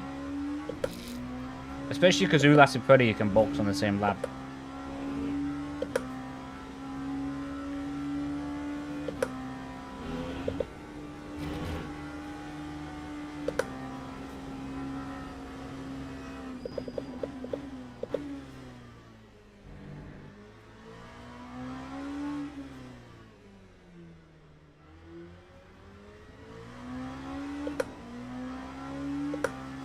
Also, a big thing though, is for the people who didn't get the result they wanted, let's say like the Otises, the Ismail Fassis, of course the goal is to win every race you do. But for them, it's pretty important now to be in a situation that they're maximizing the race. And that sounds like such an obvious statement, but it's really important. Because what I mean by that is like Otis starting from P7 could either go with like the winner or bin it mentality, and they might win it, or they might bin it, or he can come home in like a podium. And a podium from 7th is pretty damn good. So sometimes, you know, you got to know what battles to fight, you know? And getting distracted trying to win a race that realistically was not on the cards can end up costing you a chance at the championship, you know?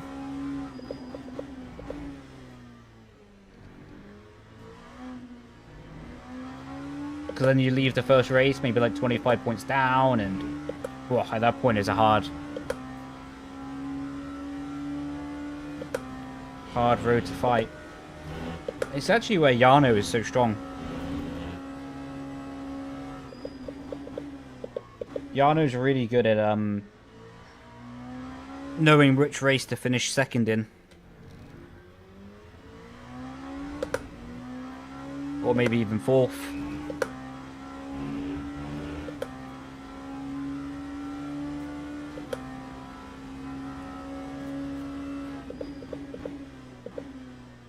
Having quite a lot of screen freezes here.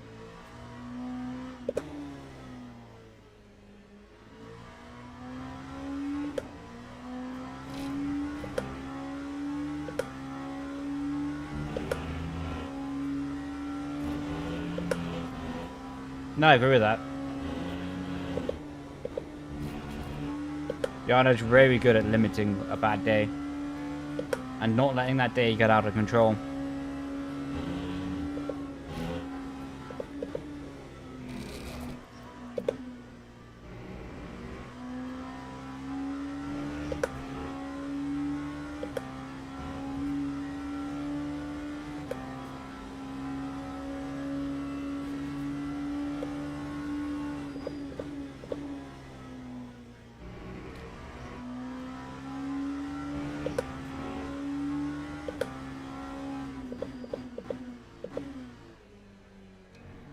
Thank you.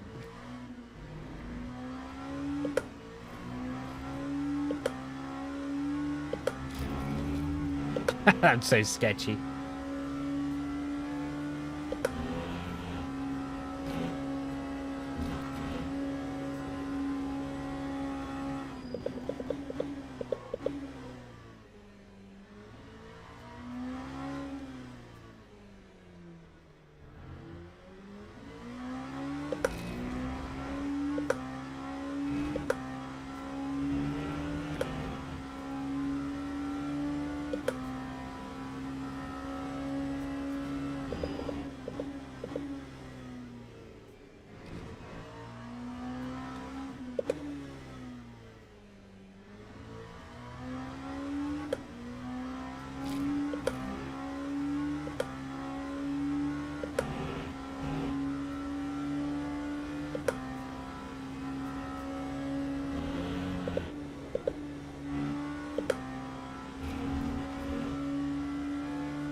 Ouch.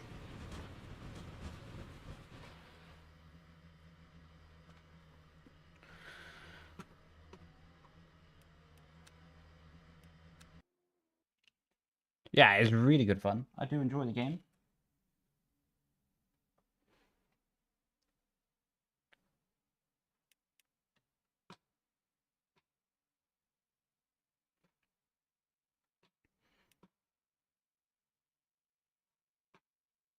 Right.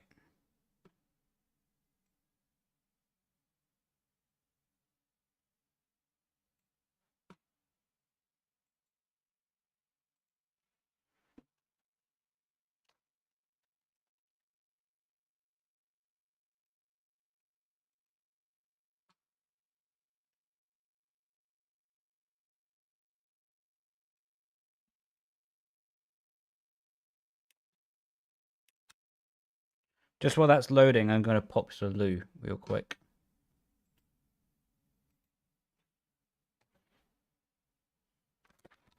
So you will have a blank screen, but only for the time being.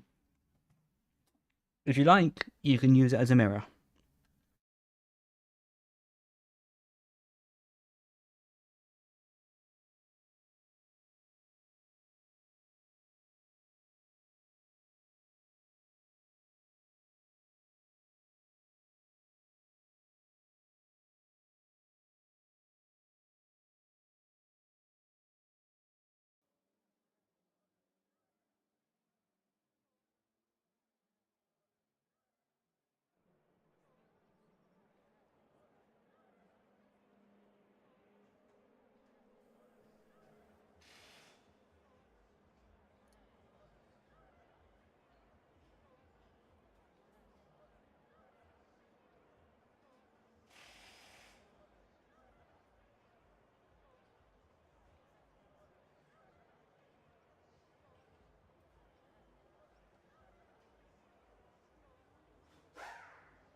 Right.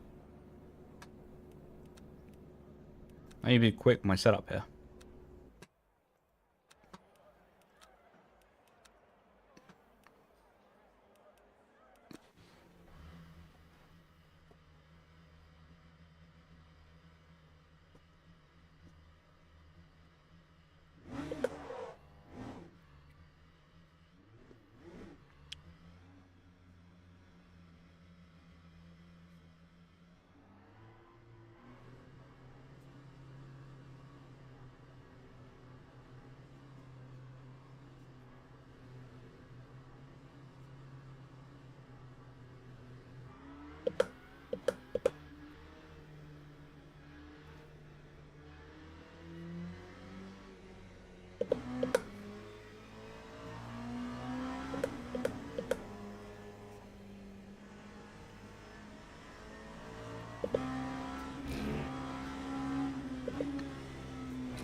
Excuse me.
Holy moly, 2 seconds is a lot.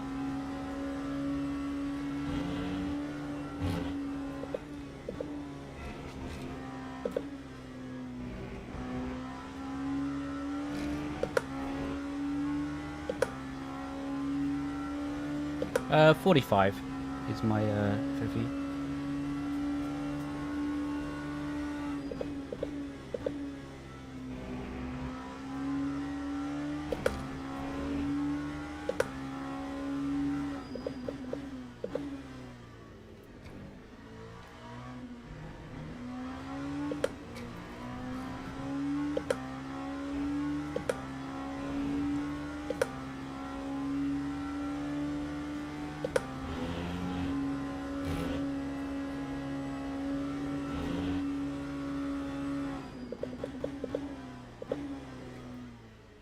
I'll try to roll too much speed in.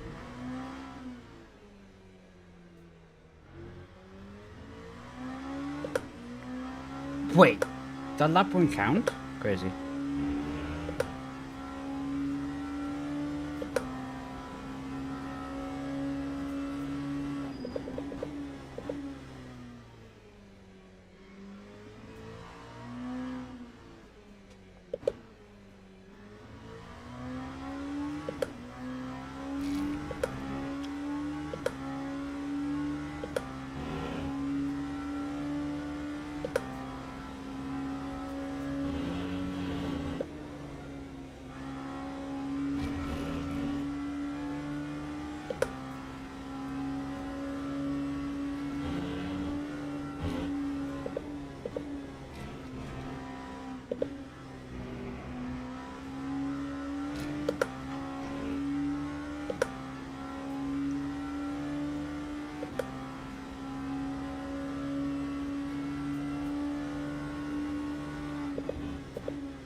Man, the rear is nowhere on this setup.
Jesus Christ.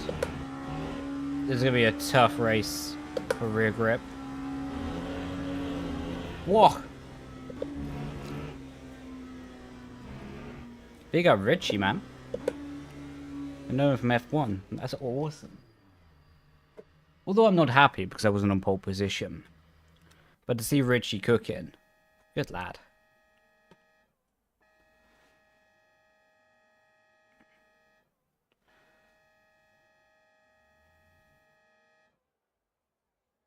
Is the F1 race starting now? Or...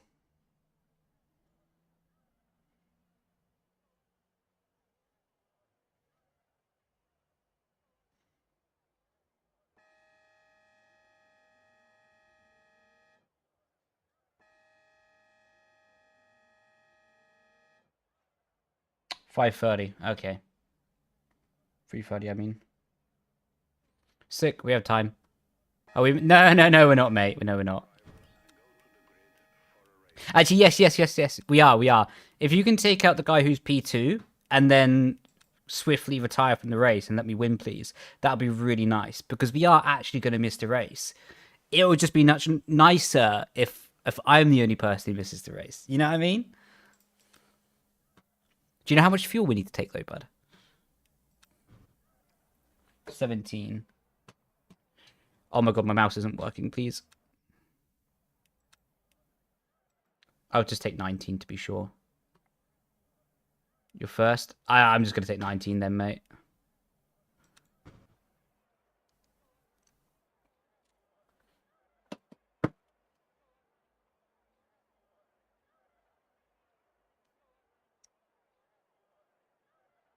Good luck. Appreciate it, man.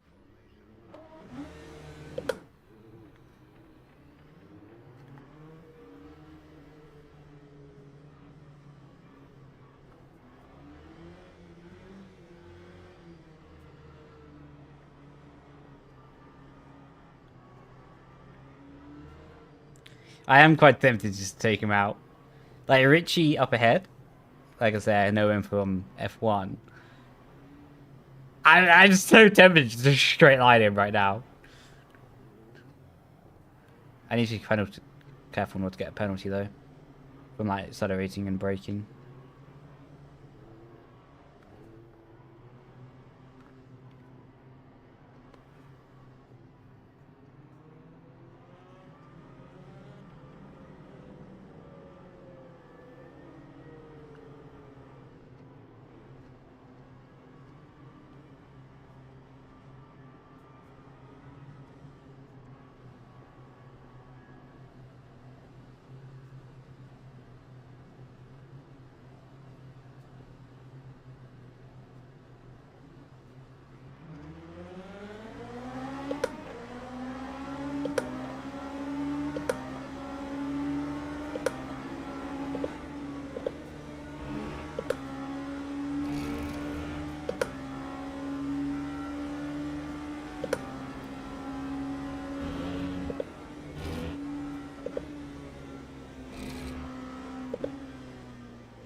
Not gonna lie.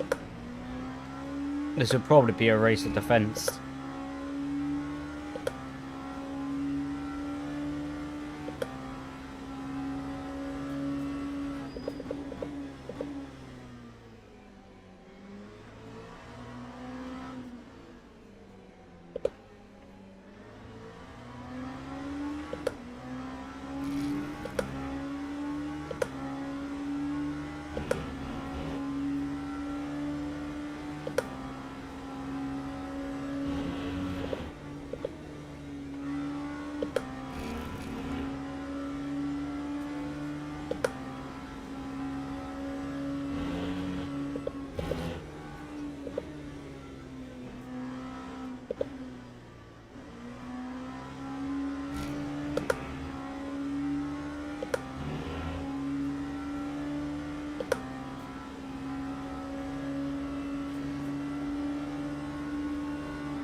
Game chat's already going off.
The rear end is far from ideal.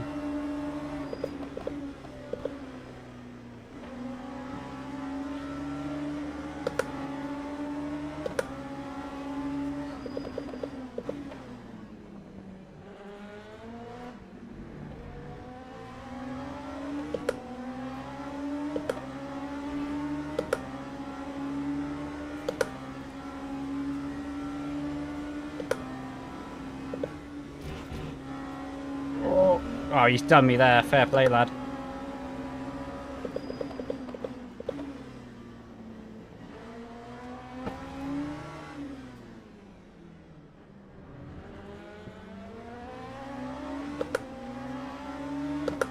Fair play.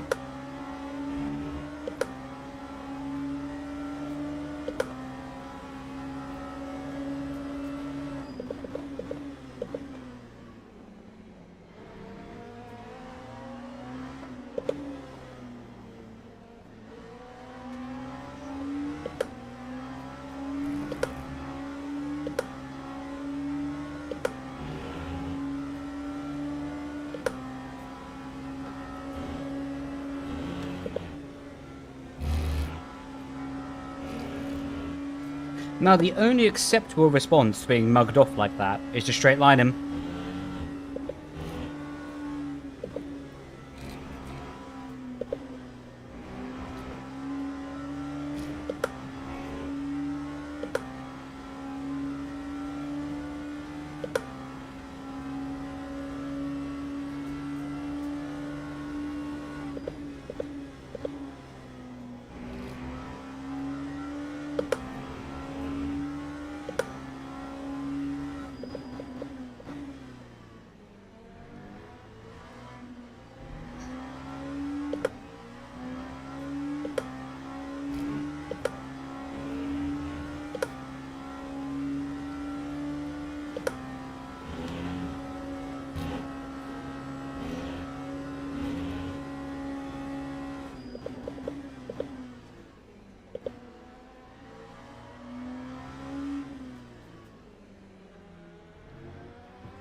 Our own through goes Hamilton moment, please.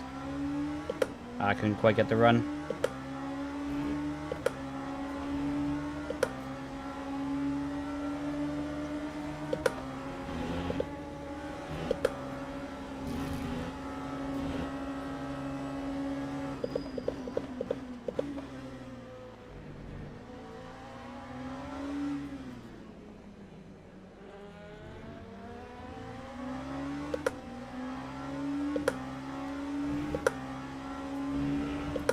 Appreciate you. Yeah, we should be alright for time.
This could be scary with a GT car.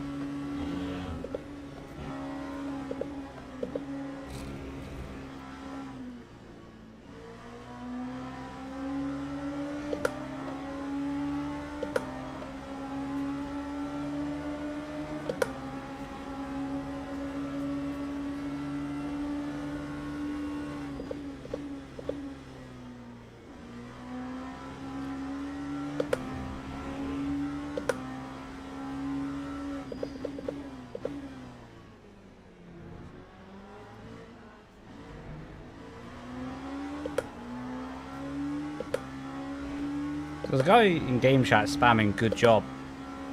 I presume that's meant with sarcasm.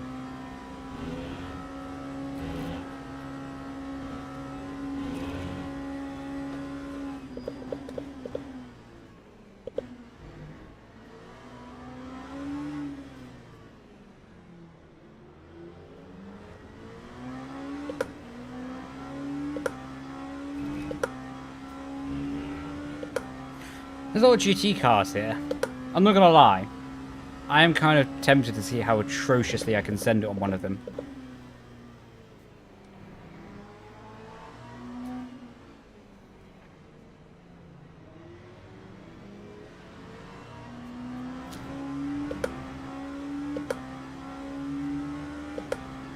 Well, try to be nice and give me the inside line there.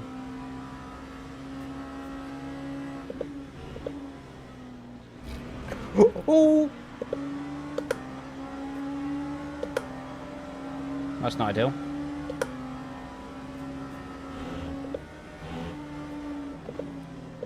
Completely my fault. I just judged the distance wrong. I thought it would be better to go for a switchback. Would have been better to go around the outside of him, to be honest.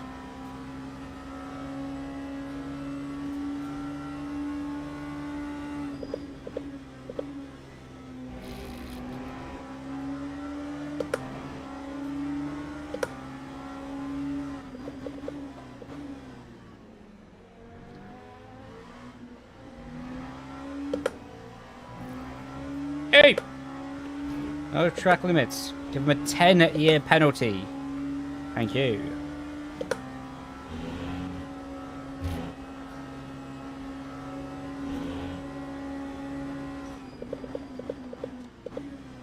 Oh my god!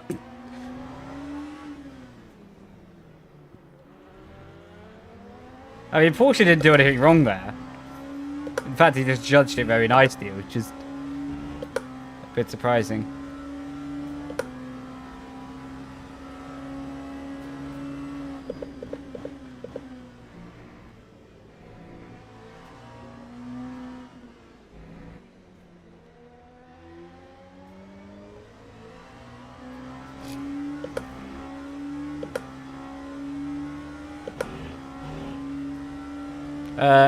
Triples.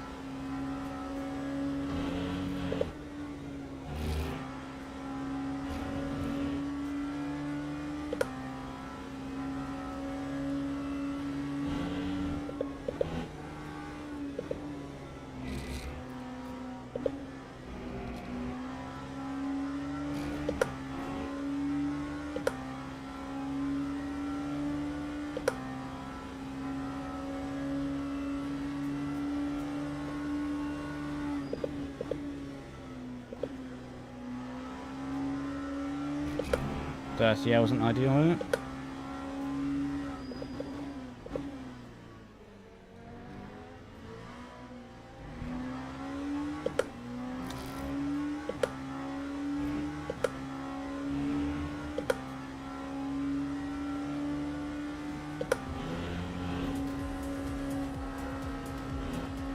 Why is there music playing?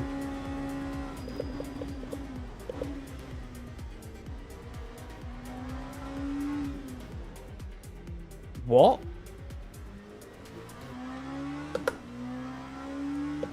Why was there music playing?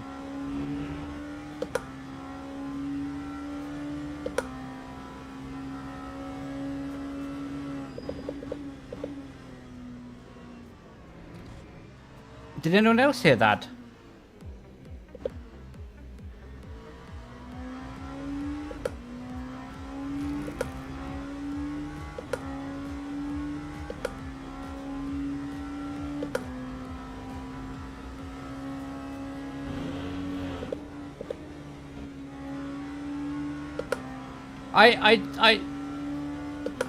I don't know why there is music.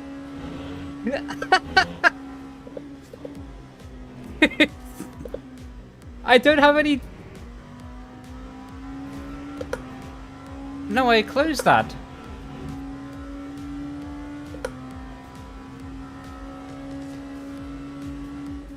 Oh my god.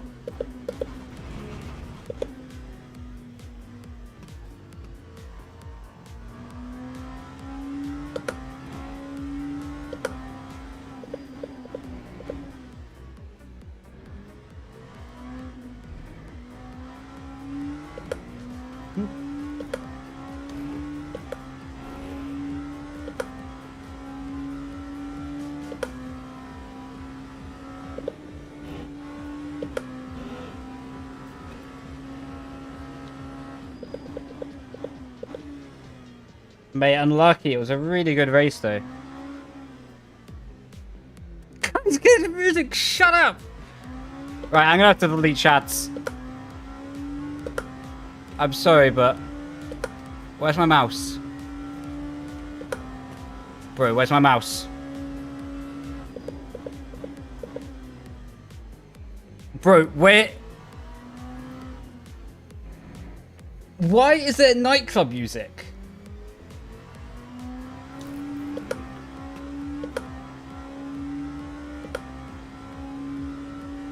Right.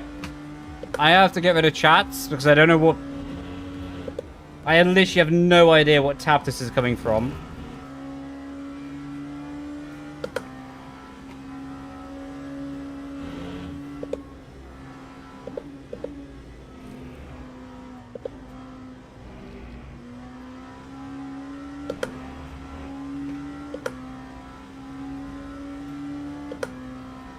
Right, okay.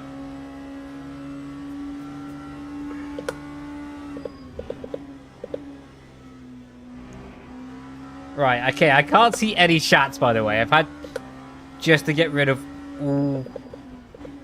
all tabs open because I just don't have enough time to go through and find the correct one to close.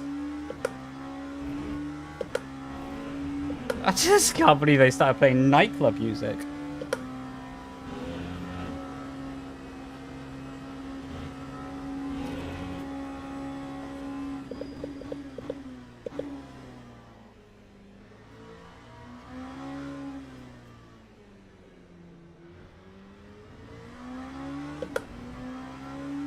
I don't even know why I'm looking up to see chat anymore. I can't see it.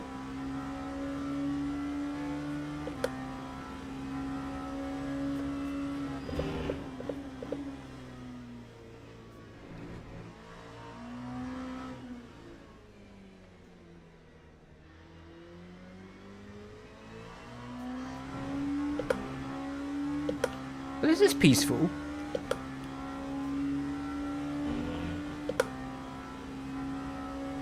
Got hair in my eye. Ow. Ow, ow, ow, ow, ow, ow, ow.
Is that a car stopped?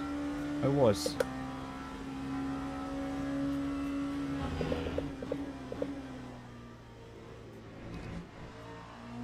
That's going to be track limits. There's going to be orange track limits? No way we just got a full point for that. Crazy.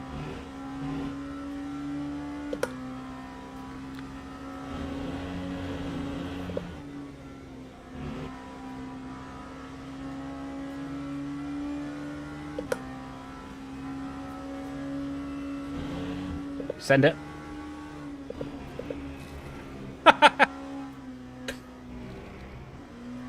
Completely unnecessary, but for the vibe of it. It's quite lonely without looking at chat.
Yep.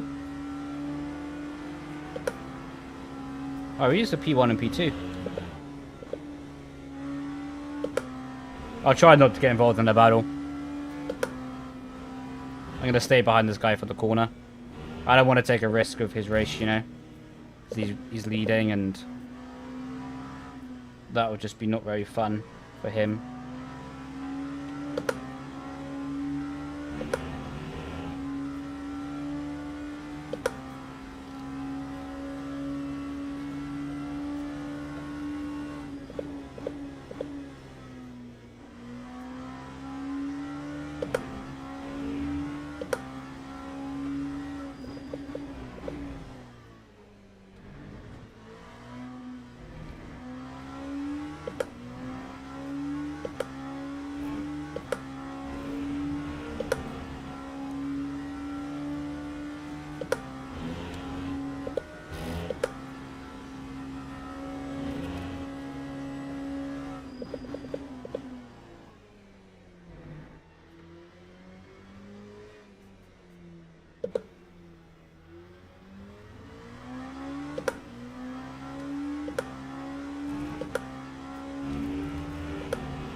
Oh, that's fun. We get 2 loads of GT3 traffic. That's nice.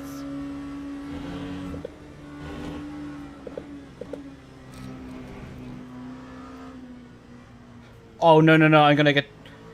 I got track limits for that. I'm half a point away from, like, a penalty.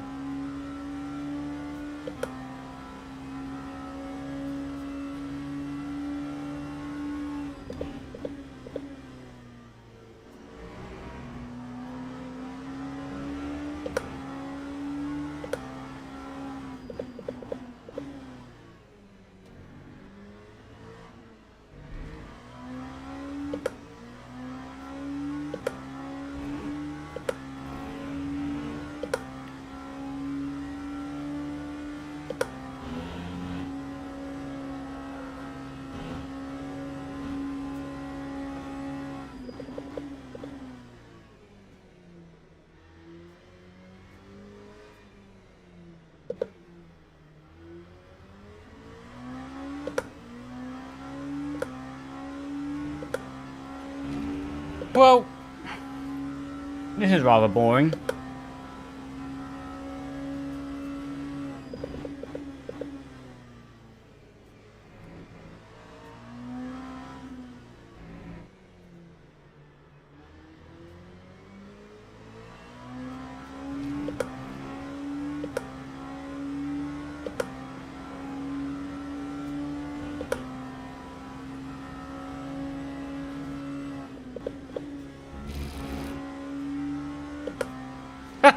Game chat spicing it up though.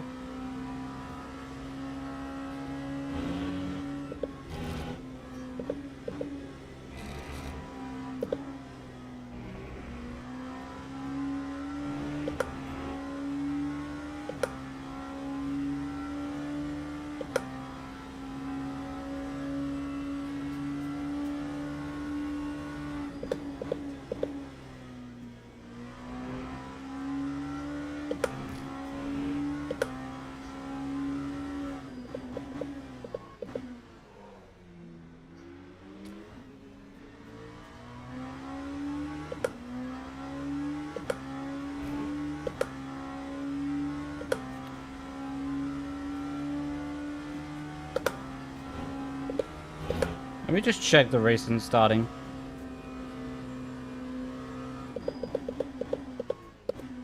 Of course, I can't see chat at the moment, so...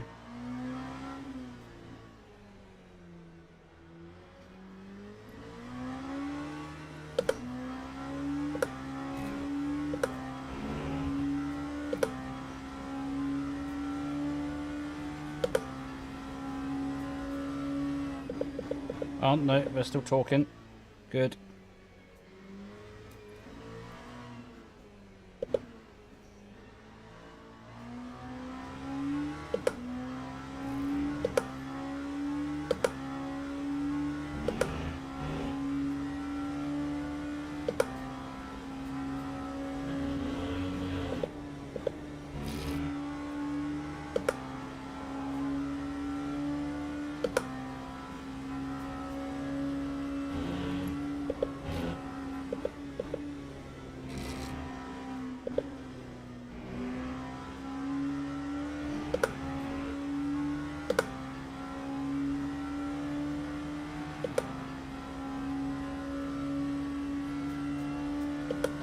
Events? I think they mean 12 races, not 12 events.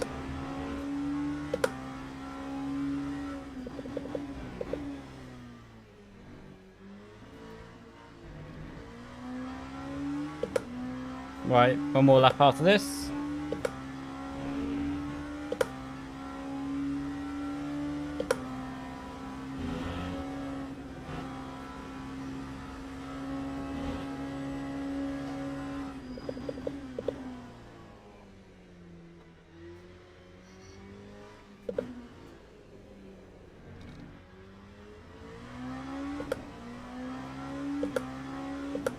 If they do start driving, we'll bail and just focus on their stuff.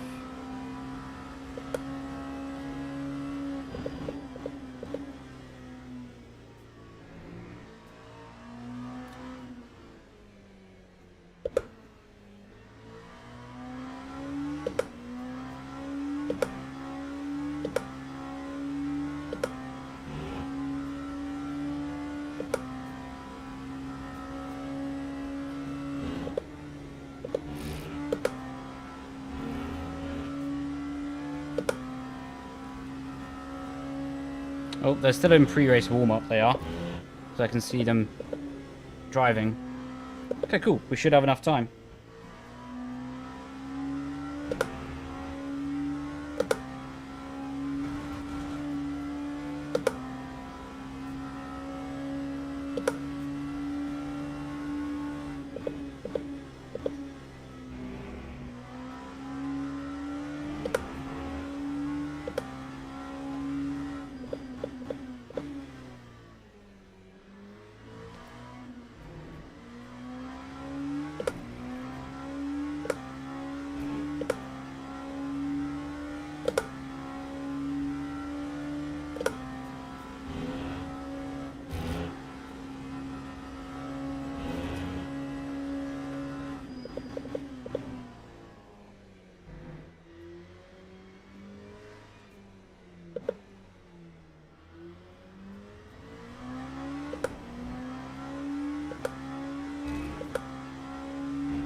Oh!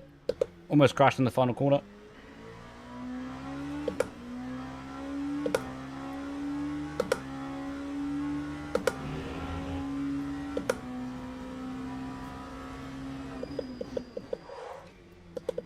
Right. That was adventurous.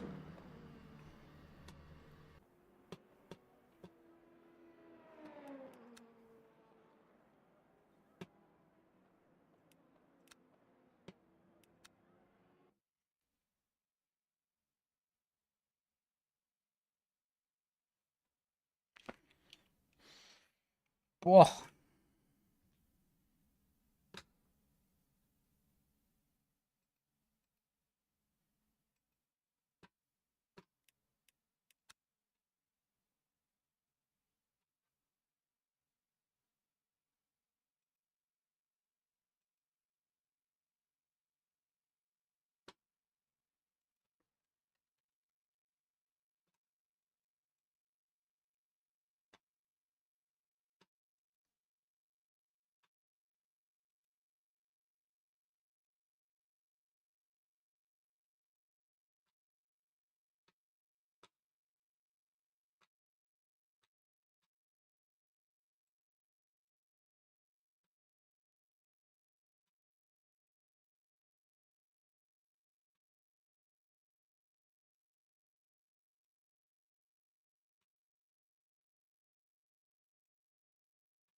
Just at the moment setting everything back up.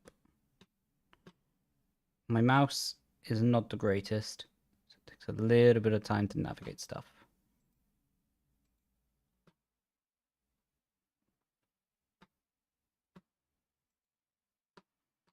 Oh, come on, mouse.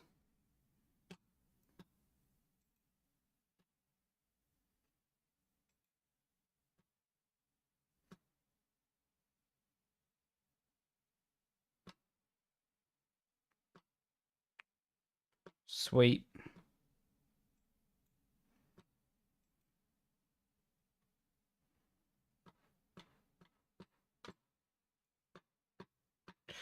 Oh, this mouse is going to annoy me.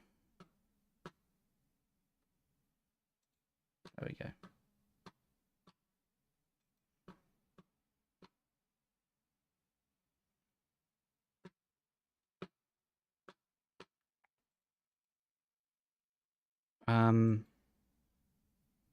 Good. They still haven't started.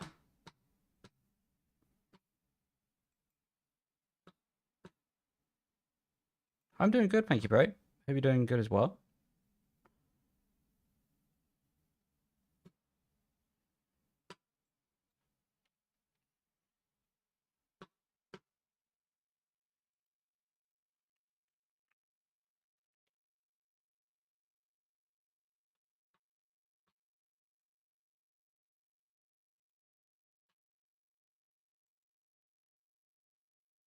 Sick. Right. Okay. We're back in the game.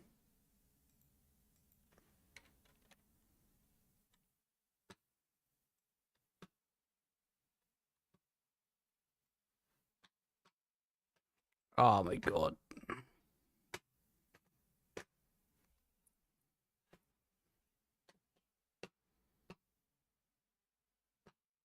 I need to get like a new. I need to get like a new mouse pad, to be honest. This is horrendous to navigate. How you doing, bro? Welcome in, man. Hope you had a good day.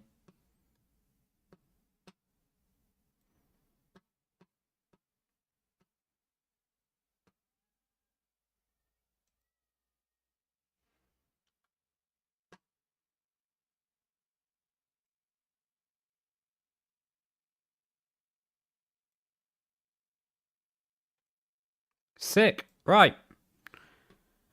Well, we're ready to go. I do need a loo though. I'm gonna risk it and go to the loo before the race.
Sick.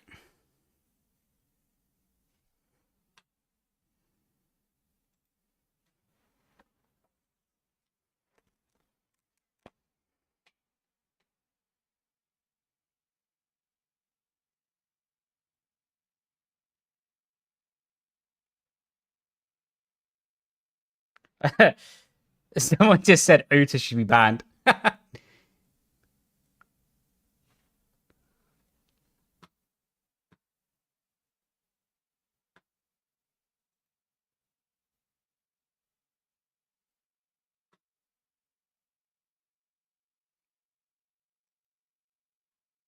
I think Freddie's going to win the first race.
You still using 40k during your load cell? Tried it and found it quite light. In the recent days, yeah, I have been. Normally I'm running like 100, but I just needed to change it to help my leg recover, basically.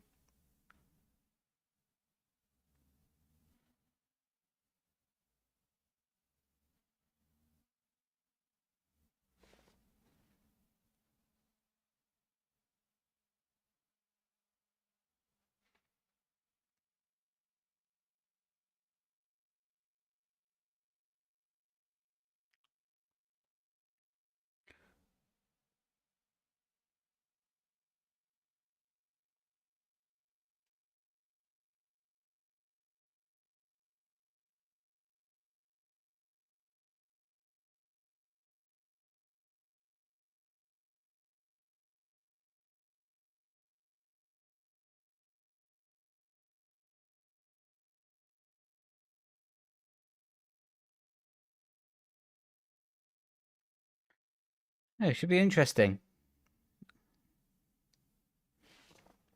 It's kind of always at this moment, right? It's a bit weird as a driver.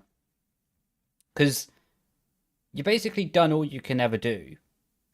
And there's nothing really left you can do to repair. Sounds like an obvious statement, I know. But, like, literally, everything you could have done, you've already done. There's nothing more you can add to your preparations. And that's quite a weird feeling. It always was for me anyway, as a driver. It was always quite weird to know there's nothing more I can do. In preparations, of course. There's a lot you can do in the race, but now it comes down to just performing.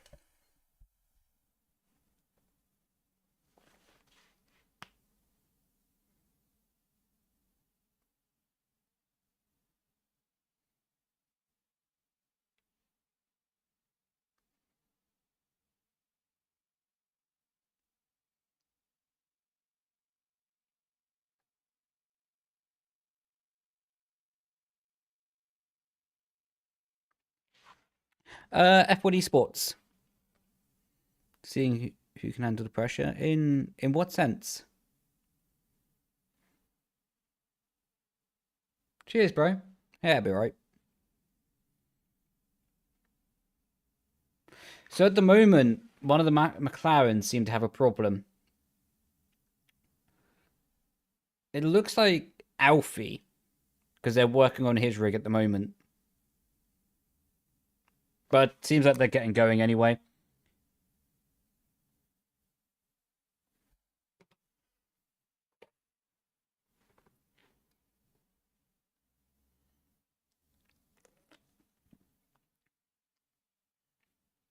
Normally a telltale sign to see that they're getting going because they start pressing ready up on the button, on the wheel.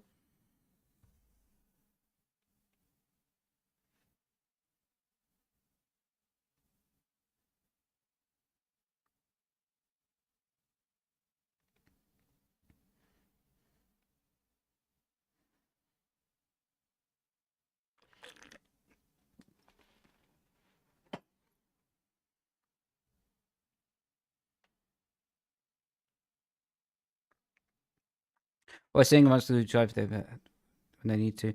Yeah, I mean, those questions are kind of already answered, aren't they?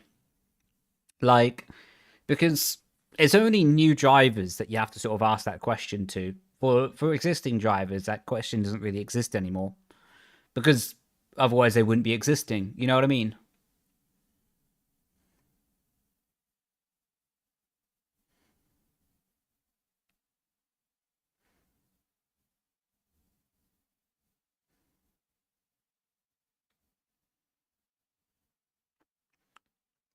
Do you know what? Here's an interesting thing, by the way. You just saw Isfan Pookie doing a big yawn. A lot of the times, that's not actually because you're tired. I don't know if it happens in other sports, but at least in racing, um, I used to always yawn when I was a bit stressed and having a lot of adrenaline, you know? Uh, Especially in real life racing. I used to yawn a lot there before the races. I'm not too sure the exact scientific reason, if there is one at all, but it seems to be around high stress, high pressure, there's a bit of yawning. Normally during the race, it's got very warm. Because the thing is, you kind of like, because you're sort of tense, you're sort of set in one bubble of air. Yana looks very chilled. You're kind of sat in like one bubble of air, right? There's not that much airflow going over you, and you're kind of sat in one position without that much disturbance to air around you. So your muscles are quite locked in, and yeah, like you did get quite warm during races. At least I used to. I always find it interesting seeing how close people sit to their wheels, because generally speaking, the closer you would sit to the wheel, right, you get better rotate. You get better.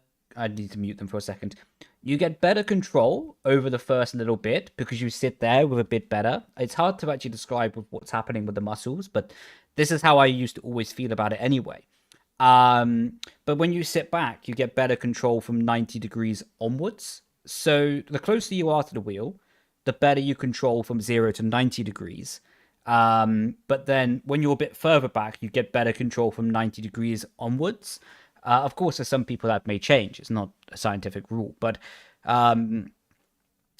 it's interesting. Freddie always sits very close to the wheel, and he's always very, very good with the smoothness he has going into the corner, you know?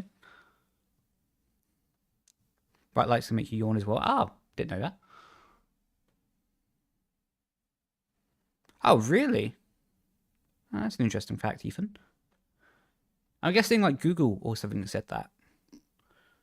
Planning on changing to VRS? Yeah, I would like to in the future. But I need to get some moulars for that first. But then again, I'm also like, I don't know. I'm having a lot of thoughts about what equipment to go to, and because equipment's for purpose, right? And what purpose can I get from certain equipments?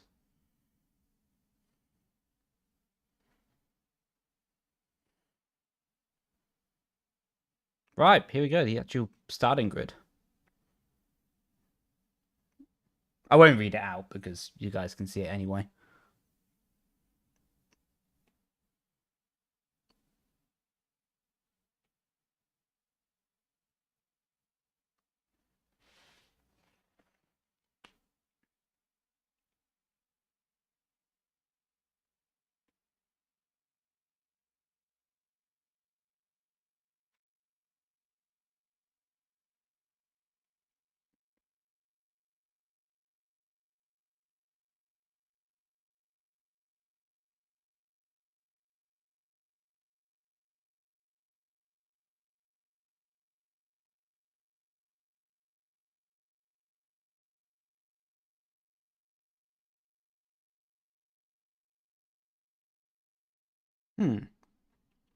Be interesting with Otis and Ismail next to each other.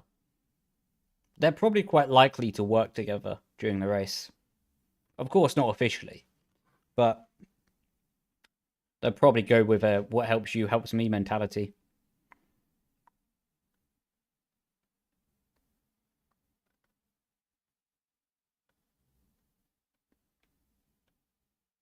Yeah, I really wouldn't be surprised if Ulas and Freddy go for the same strategy, to be honest.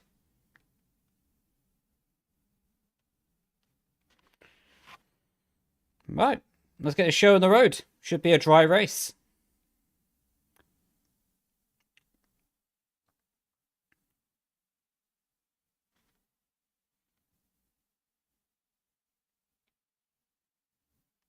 Go on, let's see the tyres.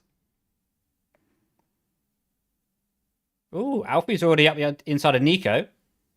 Nico's on the hards. Jarno up the inside. That could be a bit of contact there. Nico does back out of that. Good move, to be fair. Not ideal for Nico. That's really not gone to plan. He's on the hards, though. I think Nico's the only one in the top 6 now on the hards. Oh, he's getting swamped. Oh, he got hit as well. I think he got hit by Otis. That's not ideal. That's a really bad start to his race.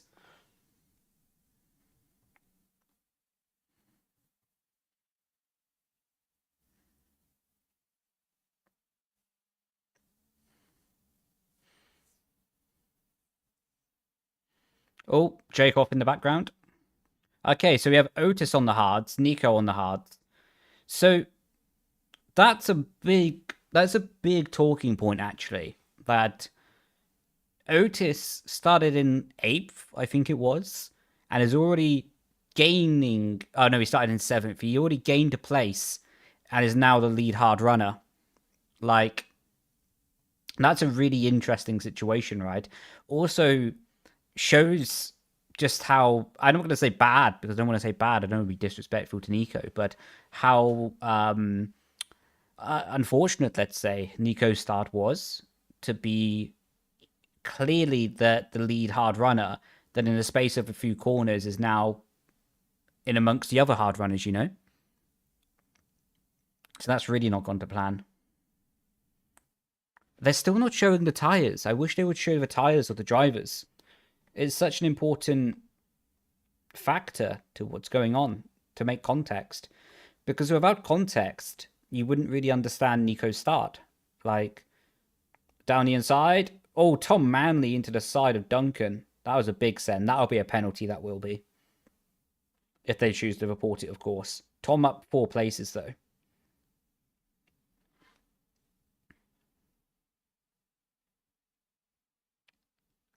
And let's see.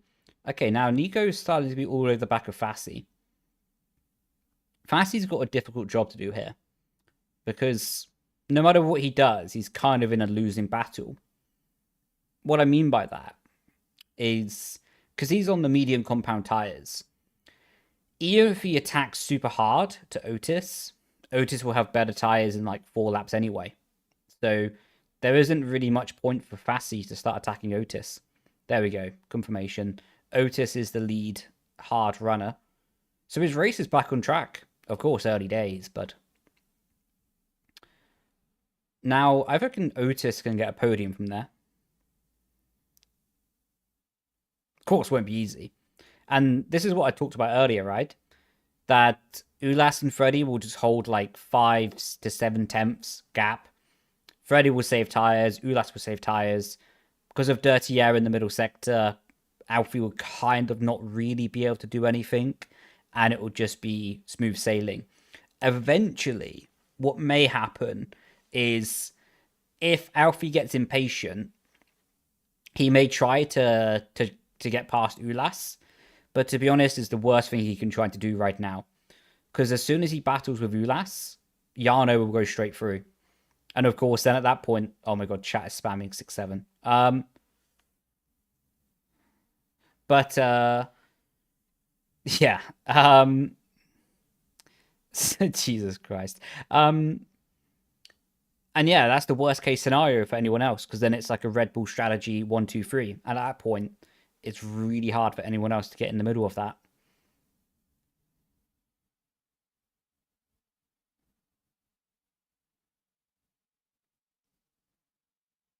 Oh my god, the chat is going mental, spamming 6-7.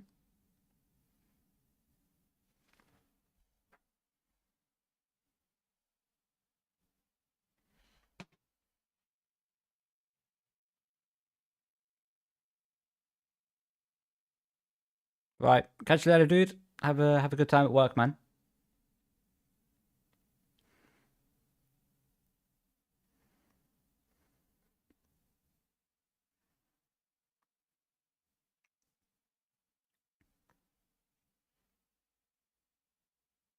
Yeah, no Audi.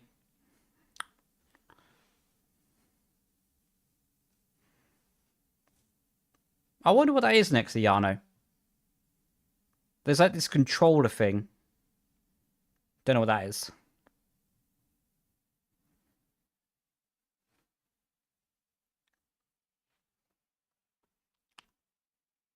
Yeah, the amount of 6-7s in the chat is quite annoying.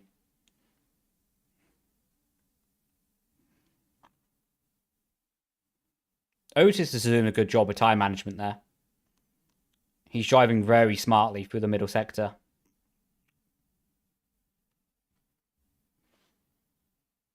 Just keeping the gap to Fassi.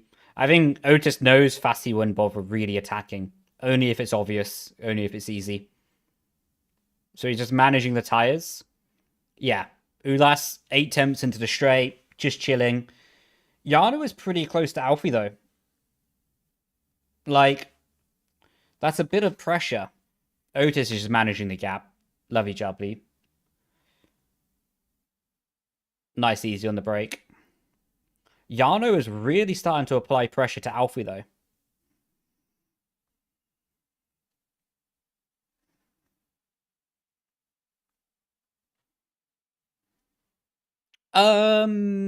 They did used to, but as they transitioned from Sauber to Audi, I think they just had trouble getting a team operated, etc.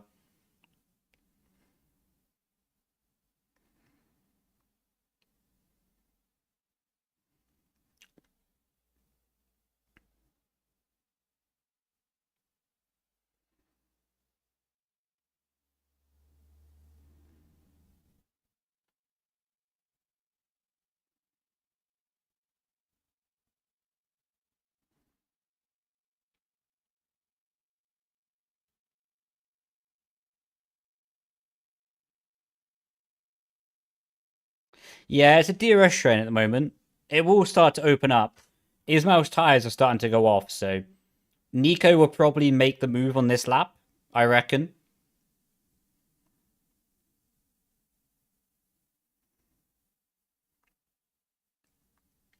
Yeah, Fassi depends on how much battery he uses. Yeah, Nico dropped back a bit. It's difficult. Nico, there's not really much benefit to going for the move at the moment for Nico. Sure, he can get past Fassi, but Fassi's going to box at it early anyway. The only person Nico is racing at the moment is going to be Otis because he's on the same strategy. Like, so as long as Fassi doesn't lose the DRS, there's not really much point attacking him, you know? Yeah, it is a pretty train at the moment, but the problem is that's just to be expected, you know, with Red Bull P1 and P2. Of course, Visa Cash App not officially Red Bull, but running basically the same operation. They can just all tire save. If you look at the gap with Alfie in the middle sector, it's just Ulas is backing people up, and it's a really smart strategy because it means that Freddy can tire save, Ulas can tire save, and it's also stopping people just making variables with the strategy. Why do I look tired? Might be because I am. Yeah. Normally, if someone looks tired, they are. Right, let's see. Otis half a second, Fassi 3/10, Nico 4. The only people breaking away, so John's made up 2 positions on that last lap. So Ruben, I think, maybe had contact with Pookie because they're both massively at the back of the train by a big distance. So I presume that they've got damage.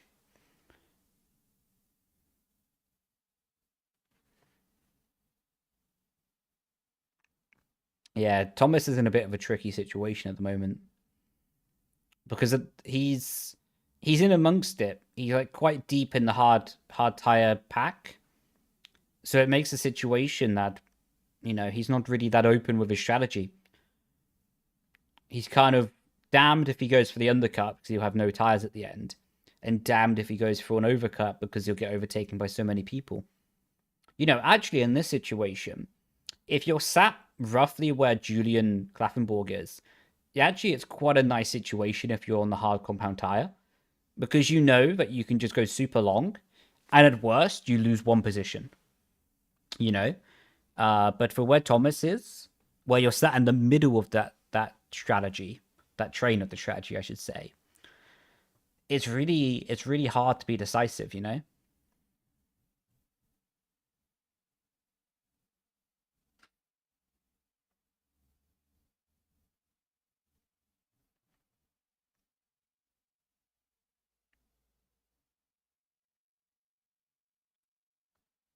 Yeah, maximum battery for Nico. Like, I know he just came out the middle sector, but that's still quite telling because he's just clearly just saving everything. Like, and eventually when Fassi starts boxing, it'll be push, push, push. Oh my god, the chat is spamming again.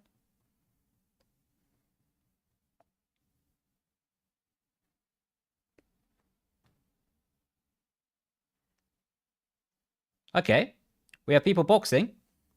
So we have. Oh my god, it's a bit glitchy, the people in the box. I can't actually see who's boxing. So we have Alfie Butcher. Is that it? Yeah, it's only Alfie in the pit lane. Okay. That is interesting. But also very high risk from McLaren. Because what they're doing, they're making a play to try and win the race here. But they're kind of risking to fall in the hands of Red Bull. Because the problem is, sure, Alfie will probably come out close to the lead here, if not in P2. For sure, he'll come out in P2, I reckon, at minimum.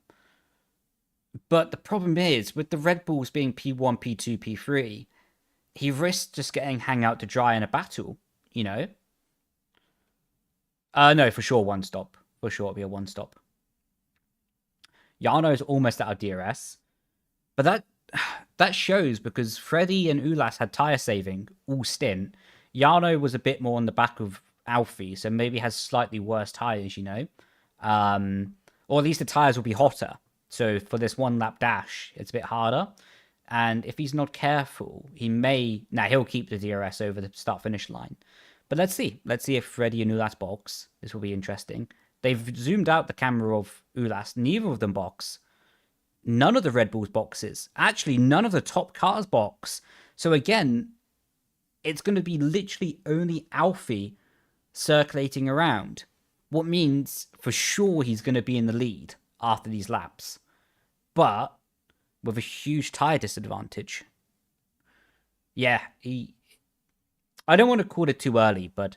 and I don't want to be disrespectful to McLaren, but I think that initially looking at that, seeing as no one else boxed, it seems like a mistake, to be honest. Like, if loads of people boxed on that lap, then it would be recoverable. But now, at best case scenario, Alfie's going to have a 2-lap tyre disadvantage at best case scenario. So even if Freddie, Ulas box this lap, they'll have 2-lap pressure tyres. Because Freddie will box, of course, Jarno can't. What means Jarno will have 3-lap pressure tyres. And 3 laps around here is huge. It's huge. Especially as, yeah, just as the tyre saving in the first stints, what means Alfie's not going to get as big of an undercut as normal. Someone just asked where top 10? I'll be there. I'll start the race soon.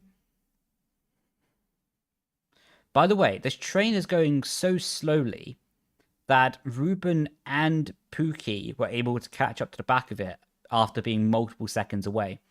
Yep, Freddie, Ulas, Jarno, all of the medium runners continue to circulate. So that's really not played into the hands of Alfie, by the way. That is really, really bad for Alfie. So an early prediction to watch out for here with Alfie is he'll probably take the lead. If not, I'm almost certain he's going to take the lead once everyone else boxes. But he's just going to get eaten alive in the train. And even if he's able to stick behind one of the Red Bulls, whether it's Freddie, Ulas, or Jarno, he's still going to have such a tyre disadvantage that it's going to plague him for the rest of the race. No, Jarno's not trying to hold up the rest, not at all. I think the only reason Jarno fell a bit further behind in that lap is whereas Freddie and Ulas were tyre saving, their tyre temperatures were probably a bit lower. Whereas Jarno was much closer to the back of Alfie the whole stint. Probably he has worse tyre deg because of that, but additionally also has higher tyre temperature for that one lap. Now that they've all started to push up ahead, it's neutralized. Jarno seems to be falling a bit further in the middle sector, but Jarno might just be on lower wings, to be honest, as Jarno is closing up to the back of Ulas on the straight, but we don't know the exact battery usage, but normally that is a good indication that Jarno is at least on lower wing compared to Ulas. And we'll see. I think that's a boxing up ahead. Yep, we have Ulas and Freddie in the pit lane. Okay. That's pretty interesting. Now we're going to see where they fall out next to Alfie. This is going to be interesting. The tyres are on. Onto the hard compound. So yeah, Alfie's going to have a 3-lap disadvantage. That's not good on tyres. Obvious statement, I know. So Alfie has taken the race lead, theoretical race lead, by multiple seconds now. This is where it gets pretty interesting, to be honest. Because Joris, my apologies. Joris has the chance to take the position away from Jarno with the DRS. If he does so, he'll be able to break the Red Bull sort of hold on this race. And to keep the race alive for other people, it's actually quite pivotal that he does get past Jarno on this straight before they do go into the pit lane. If Joris doesn't get past Jarno, it's going to be a really difficult situation to make that move later in the race. But only 2 tenths behind. I think that's pretty Unless Yoris has low battery, that's pretty done. But I don't know. It looks like Otis is going for the move. I didn't expect that. The reason I didn't expect that is because people were boxing anyway. This is going to be quite dodgy into pit lane. Yeah, that's a disaster for Yoris, because he left the inside open for Otis. He got stuck behind Otis on pit entry. And then, yeah, he's just lost a bunch of time from a quite silly battle. If you watch on this lap, by the way, Otis now has 9 temps to Ismail Fassi. So probably Otis will break the DRS of Fassi on this lap. And it's going to mean that he actually builds a bit of a gap to Nicholas Longuet as well. So that is very huge for this race. That possibly Otis may have broken DRS to everyone else on the same strategy as him. What might buy him an extra lap of overcut. Well, again, sounds like an obvious statement, but could be very, very, very influential.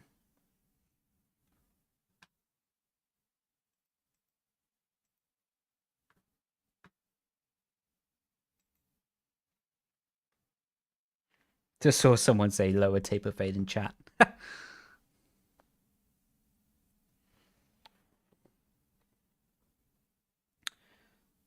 So yeah, Otis 1.4 seconds ahead. So Nico should easily get past Fassi on this lap, but Fassi's going to box anyway. And Freddy is already over the back of Alfie. So Alfie just has to tire save the whole race now. And Nico is 1.1 seconds behind, all wide on the final corner as well. But that looked quite deliberate, in all honesty, to keep the DRS or keep the chance of the DRS alive. So yeah, let's see. It's going to be a straight head-to-head now between Nico. Tom Manley gets a 3-second time penalty. Presume that's for corner cutting. Not ideal. First, he hasn't boxed. No, he hasn't.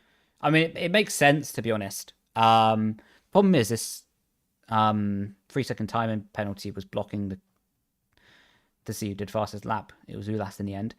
Oh yeah, both the Freddy and Ulas surpassed Alfie. That is nuts. That is really, really bad for Alfie's race. So to be honest, unless there's a crash, the chance of the podium is gone. And probably Alfie, if he does a really, really, really good job, but with those tires, he might be looking at like a P6 now.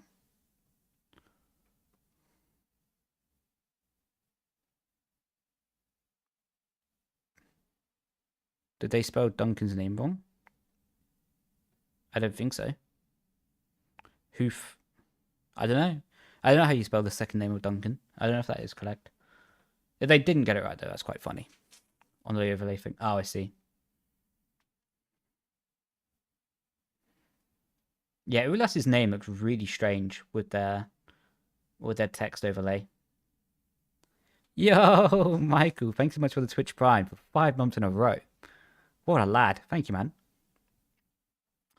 So here's an interesting situation. Right, so first of all, Freddy and Ulas are probably going to push to try and get Alfie out of the DRS so Jarno can have an easy overtake. Once that's happened, probably then they'll slow up to keep Jarno in the DRS or reactivate Jarno's DRS. That might not be easy to do, though, simply because the DRS is quite strong and Alfie's very quick. But if they can just dwindle down the battery of Alfie, then Jarno can have a pretty fairly easy overtake anyway. So Otis has extended the gap to Nico, though. That's very influential because that's a head-to-head battle. Like, they're on the same tires, probably with roughly the same battery. And Otis is able to pull away. So that 1.4 seconds, that is going to buy Otis an extra lap of overcut. And with the medium tires at the end, that'll be very, very, very influential. And Duncan is almost out of the DRS of Nico as well. Who do you think is going to win? I think Freddy at the moment. It's hard. The problem is the Red Bull situation is so smart. Like they've got such a good situation on the race lead at the moment. That they have 3 cars in the top 4 positions. Of course, hypothetical top 4 because everyone's not boxed. But yeah, soon it will be Red Bull P1, P2, P3.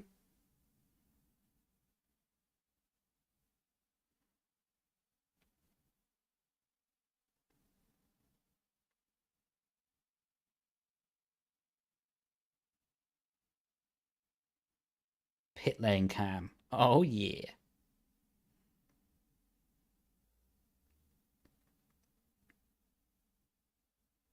That was really good trail braking from Thomas there in the corner.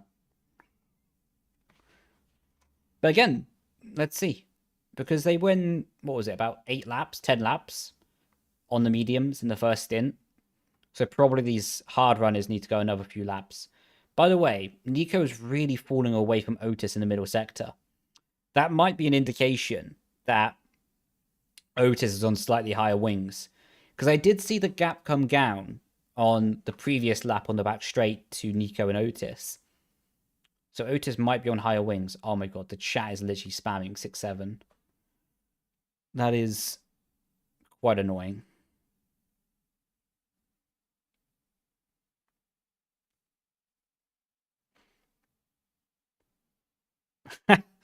Yeah, it's quite difficult with the strategies. So now Jake, P6. Alfie, still ahead of Jarno. But as we sort of saw from the first stint, Jarno might be on lower wings compared to most people.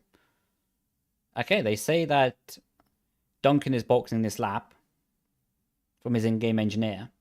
I don't know if I fully believe that, though.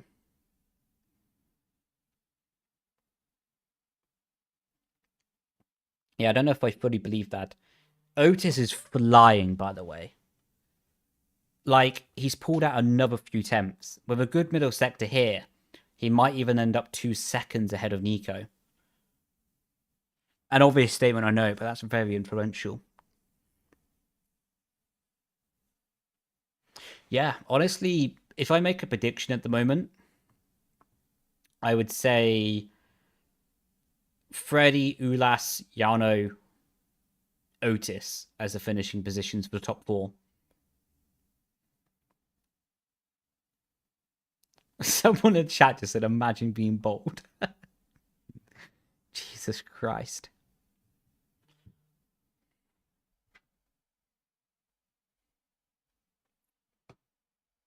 Two seconds to Otis and Nico now.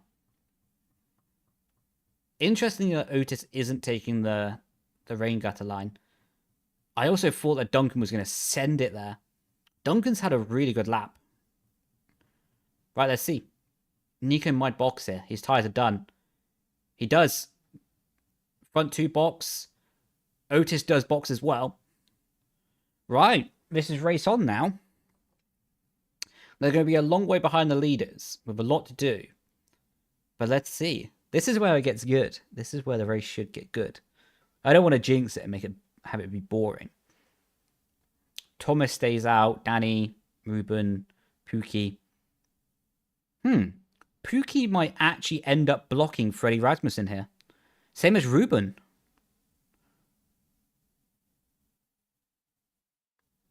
Yeah, to be honest, that's a really tricky situation. Because if Ruben and Pookie stay out for an extra lap, they will be in the way of the front runners. Danny is too far up the road to make an influence, and they wouldn't want to do it on the first race anyway. But that is actually a really difficult situation for Freddie. What actually could turn the tables? Because it would actually be in the vested interest of Williams to hold up the race leaders for Nico right now. Let's see. Let's see. This could be spicy. Freddie's all over the back of Pookie now. He's going to easily get him down the straight. Pookie won't have DRS to Ruben. It doesn't seem that way anyway. But still, if he can make his life harder. Jarno holding down the battery. Ah, okay, I thought he was going to go for it then. Pookie does defend against Freddy. This might be a crash up ahead. Okay, Freddy gets past Pookie. Let's see if Pookie's going to fight this back on the straight. This is playing into the hands of the medium runners now, quite a lot.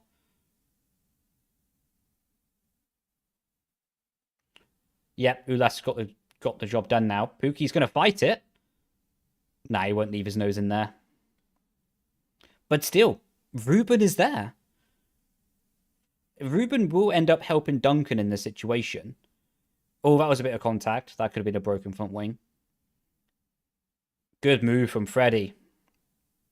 That could win him the race, that could. But still, this might split up the Red Bull train. And also... Oh my god, this is chaos. Pookie's in the way of Yano at the moment as well. Down the inside. Oh, good move from Ulas. Really good move. Freddy will try to keep Ulas in DRS, surely. Alfie down the inside of the Aston. This is really the bit that I don't like about the whole esports thing. That you get this situation where teammates are just playing such huge roles and it gets messy in the middle of the race. And this is only like the first race of the season, right? It's just...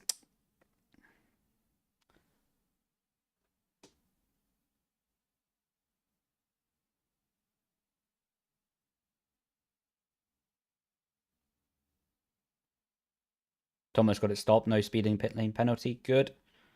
Oh, that always scares me on pit lane entry when they're like that. Get the car slowed down. Lovely jubbly. Right, this is pretty spicy now. Yano's all over the back of Alfie. We need to be watching that. There we go. So now, Thomas is so far behind everyone. Of course, with super fresh tyres, the same as Daniel Beresnay. So now if there's a massive fight, this really lends itself to the medium runners. Otis is going to be on the move, but he's got Tom Manley to get through first. That's going to be difficult.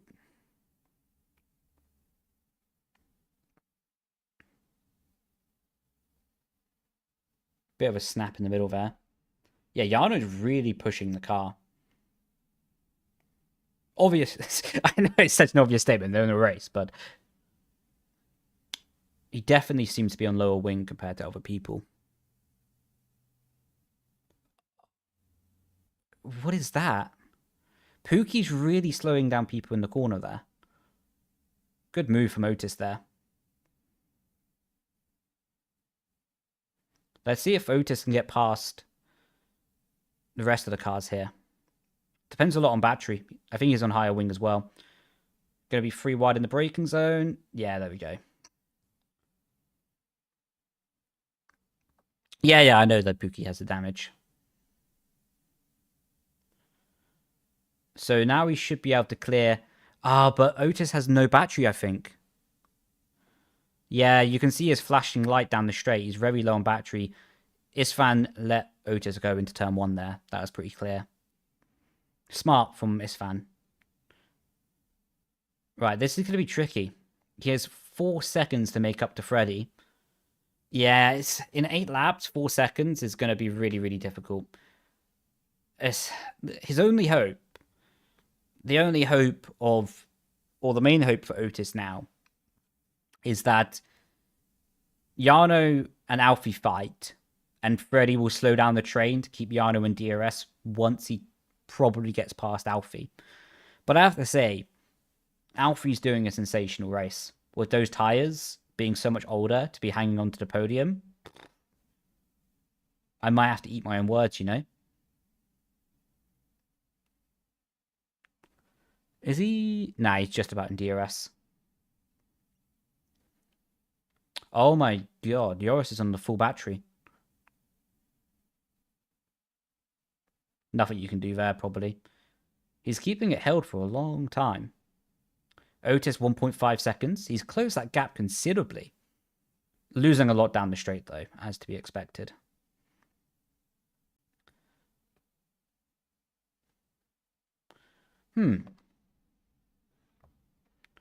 Okay. Joris is quick. He might be able to have a sneaky look at Jarno here. If Jarno gets caught out in the dirty air and is on a bad line, Jarno's wise to that though. In turn one, down the inside for Joris. That's almost going to be contact. Pretty smart racing from Joris though. But Jarno's just a bit too wise for that. Yeah, Joris is a little bit frustrated. I think he knows because Otis is now in the DRS, so it's ironic in these situations, right? Because you actually have to end up attacking the car ahead to defend from the car behind, because you never want to be the first car to be caught by the opposite strategy that Otis is on, because you just get sent. Like, you get sent to Narnia. If you're like a few cars into the train, normally the car behind has burned out the tires a little bit too much at that point, and then becomes difficult to make the rest of it happen, you know? Otis looks very focused. 50% battery. I don't know, I would have saved him with battery at the start of that straight, to be honest. Would have been 20% extra for later.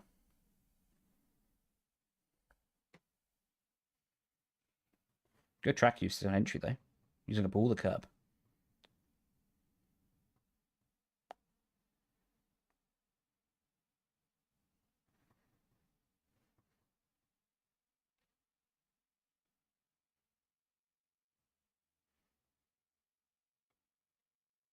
Hmm. 6 laps to go. Probably is going to be very difficult for Otis to win from here. I think Otis will have a little send. He'll have a send into this hairpin. He'll keep the battery pressed. Joris seems wise to it, though. Oh! I think he got away with that. I think he got away with that without damage. But that could have easily been the end of his race there. He's also lucky that Joris didn't lose that much time. Because if Loris lost time from that, he would definitely be getting a penalty. But in that situation, it was just about enough that Joris didn't lose. So the stewards would just see that as racing. Probably. But this is the thing. Sometimes finishing P5, P6 is what can start the championship, you know? Yeah, Joris is very frustrated. But the lights are so strong in their face as well. Okay.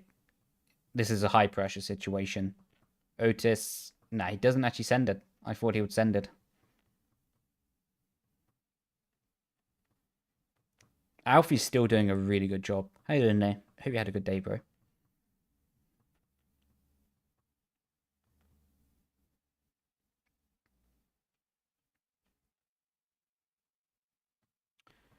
Around the outside. Then he's going to dip to the inside. Yep, but Joris covered that.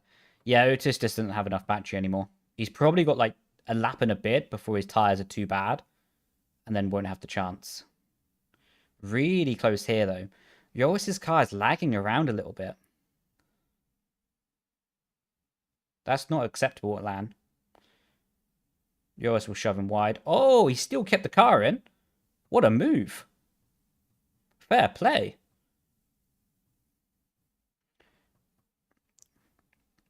That is a top tier move.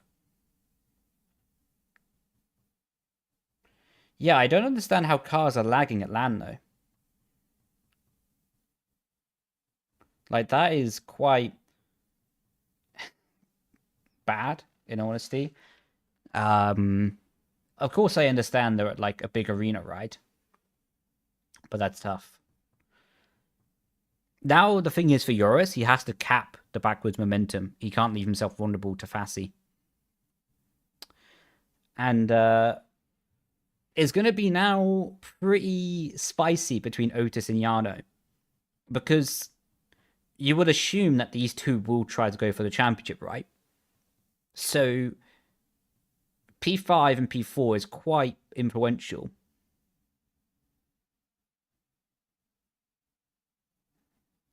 Yeah, Jarno much quicker than straight. Otis saving battery, it seems.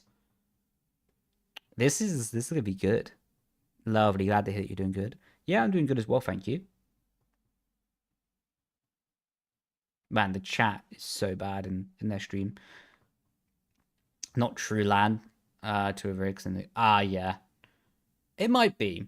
I would be surprised if it is that way. I would be surprised, but you might be right. I'll be very curious to learn about it after the event is done, to be honest.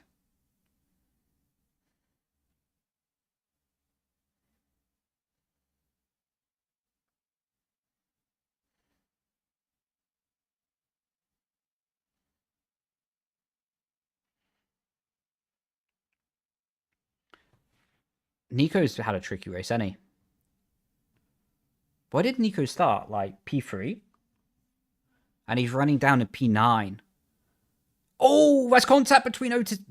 The thing is, though, like, that was contact between Otis and Jarno, but I can't really blame Otis for that. The car was lagging. Like, Jarno's car was lagging. Like, so, like, Otis was driving a little bit into a closing gap, but with so much lagging going on, you just kind of have to put the car there and hope for the best, you know?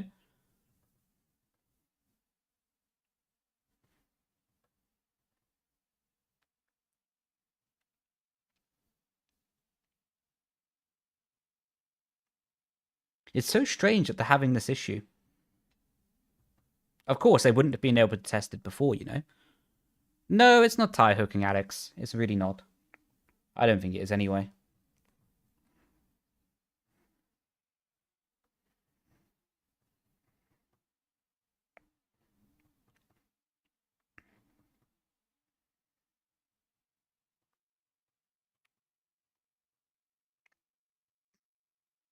A lot of games nowadays don't have proper LAN mode anymore.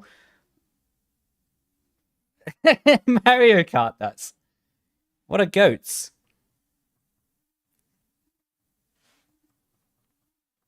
No, it wasn't. It wasn't wheel hooking with Eurus. It wasn't. Eurus pushed him a bit to the curbing. It's normal to be fighting in that way, and I'll be disappointed if they give a penalty for that because that was just hard racing. Oh, what a switchback! That's contact. But there's so much lag. It's hard. Like, they'll contact here. They'll be crashed somewhere.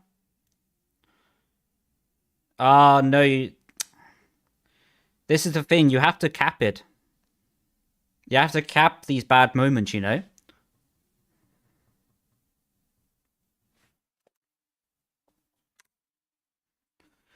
So what went from being like P5 is now P7. And the problem is you're probably not going to get that back now.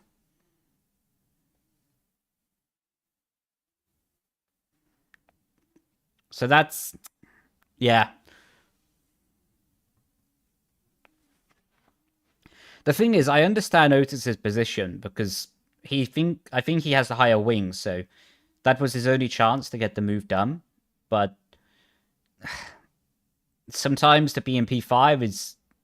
And to stay safe is better than to risk, you know? Yeah, I think Alfie's going to get away with it now.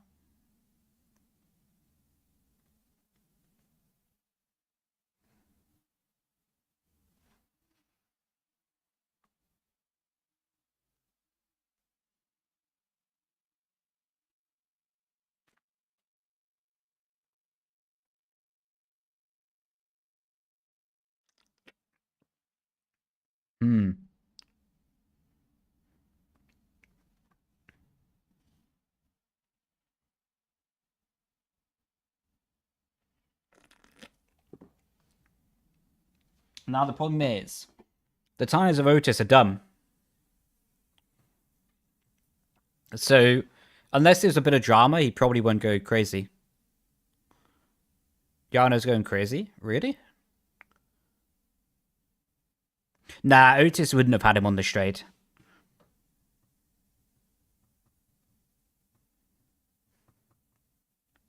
Like, Jarno has a lower wing. It wouldn't have happened. And I think he has more battery.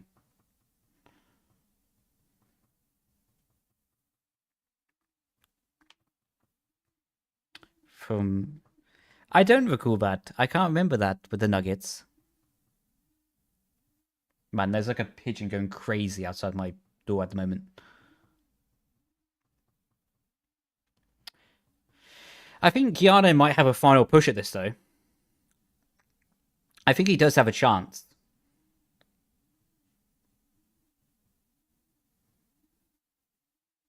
Here's an interesting one. Will they let Ulas fight for the win?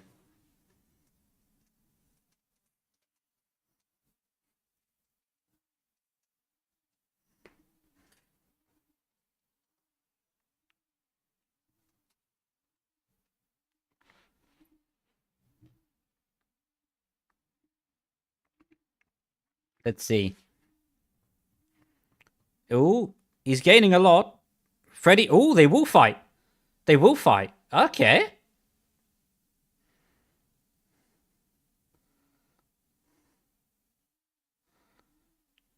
This is going to be good.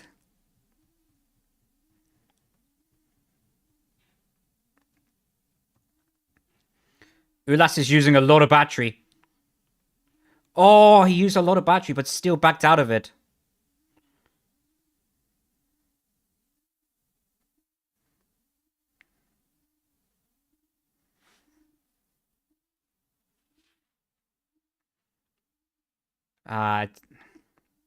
It's going to be tough now for Ulas.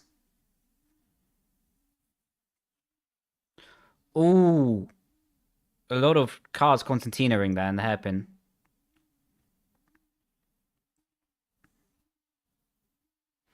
Yano might look up the inside. No.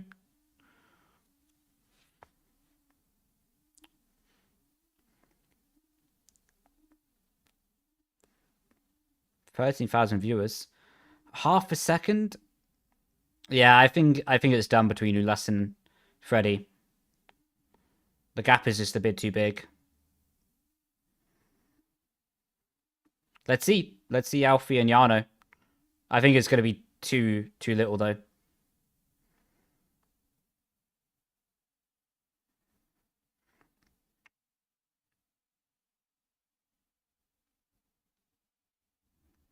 Yep. Plays it safe. Fair play. What a start to a season. Wow.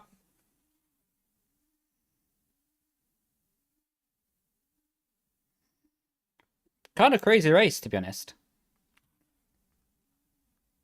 Like, the reason I say crazy is not a lot actually happened on track, right? But in terms of the dynamics of it all, Thomas didn't get points. That's crazy. Red Bull was strong as ever. Eurus did a really, really good job.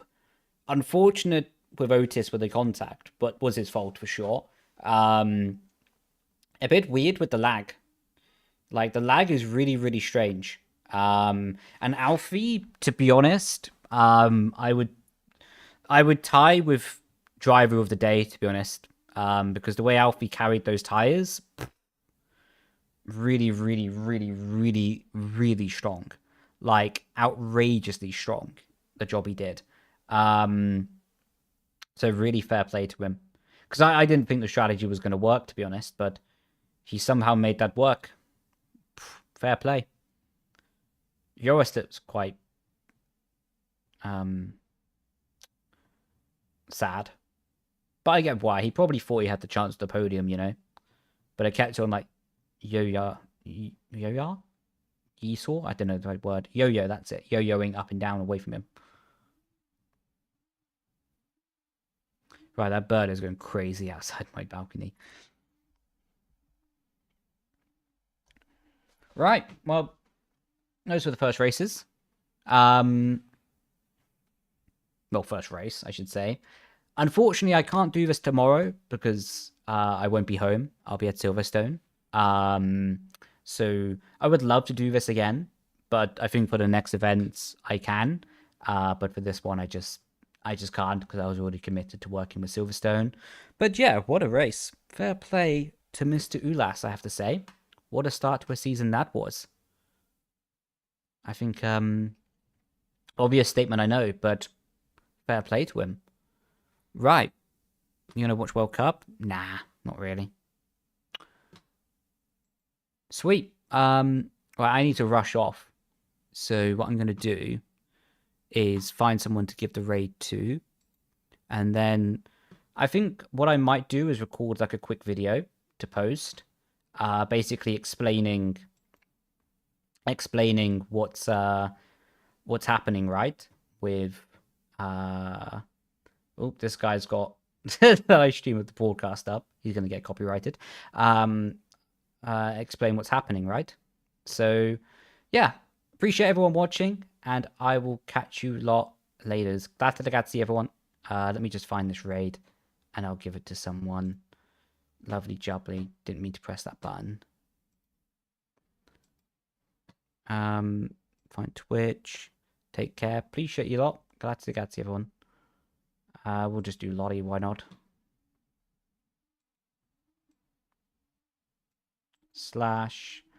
/copy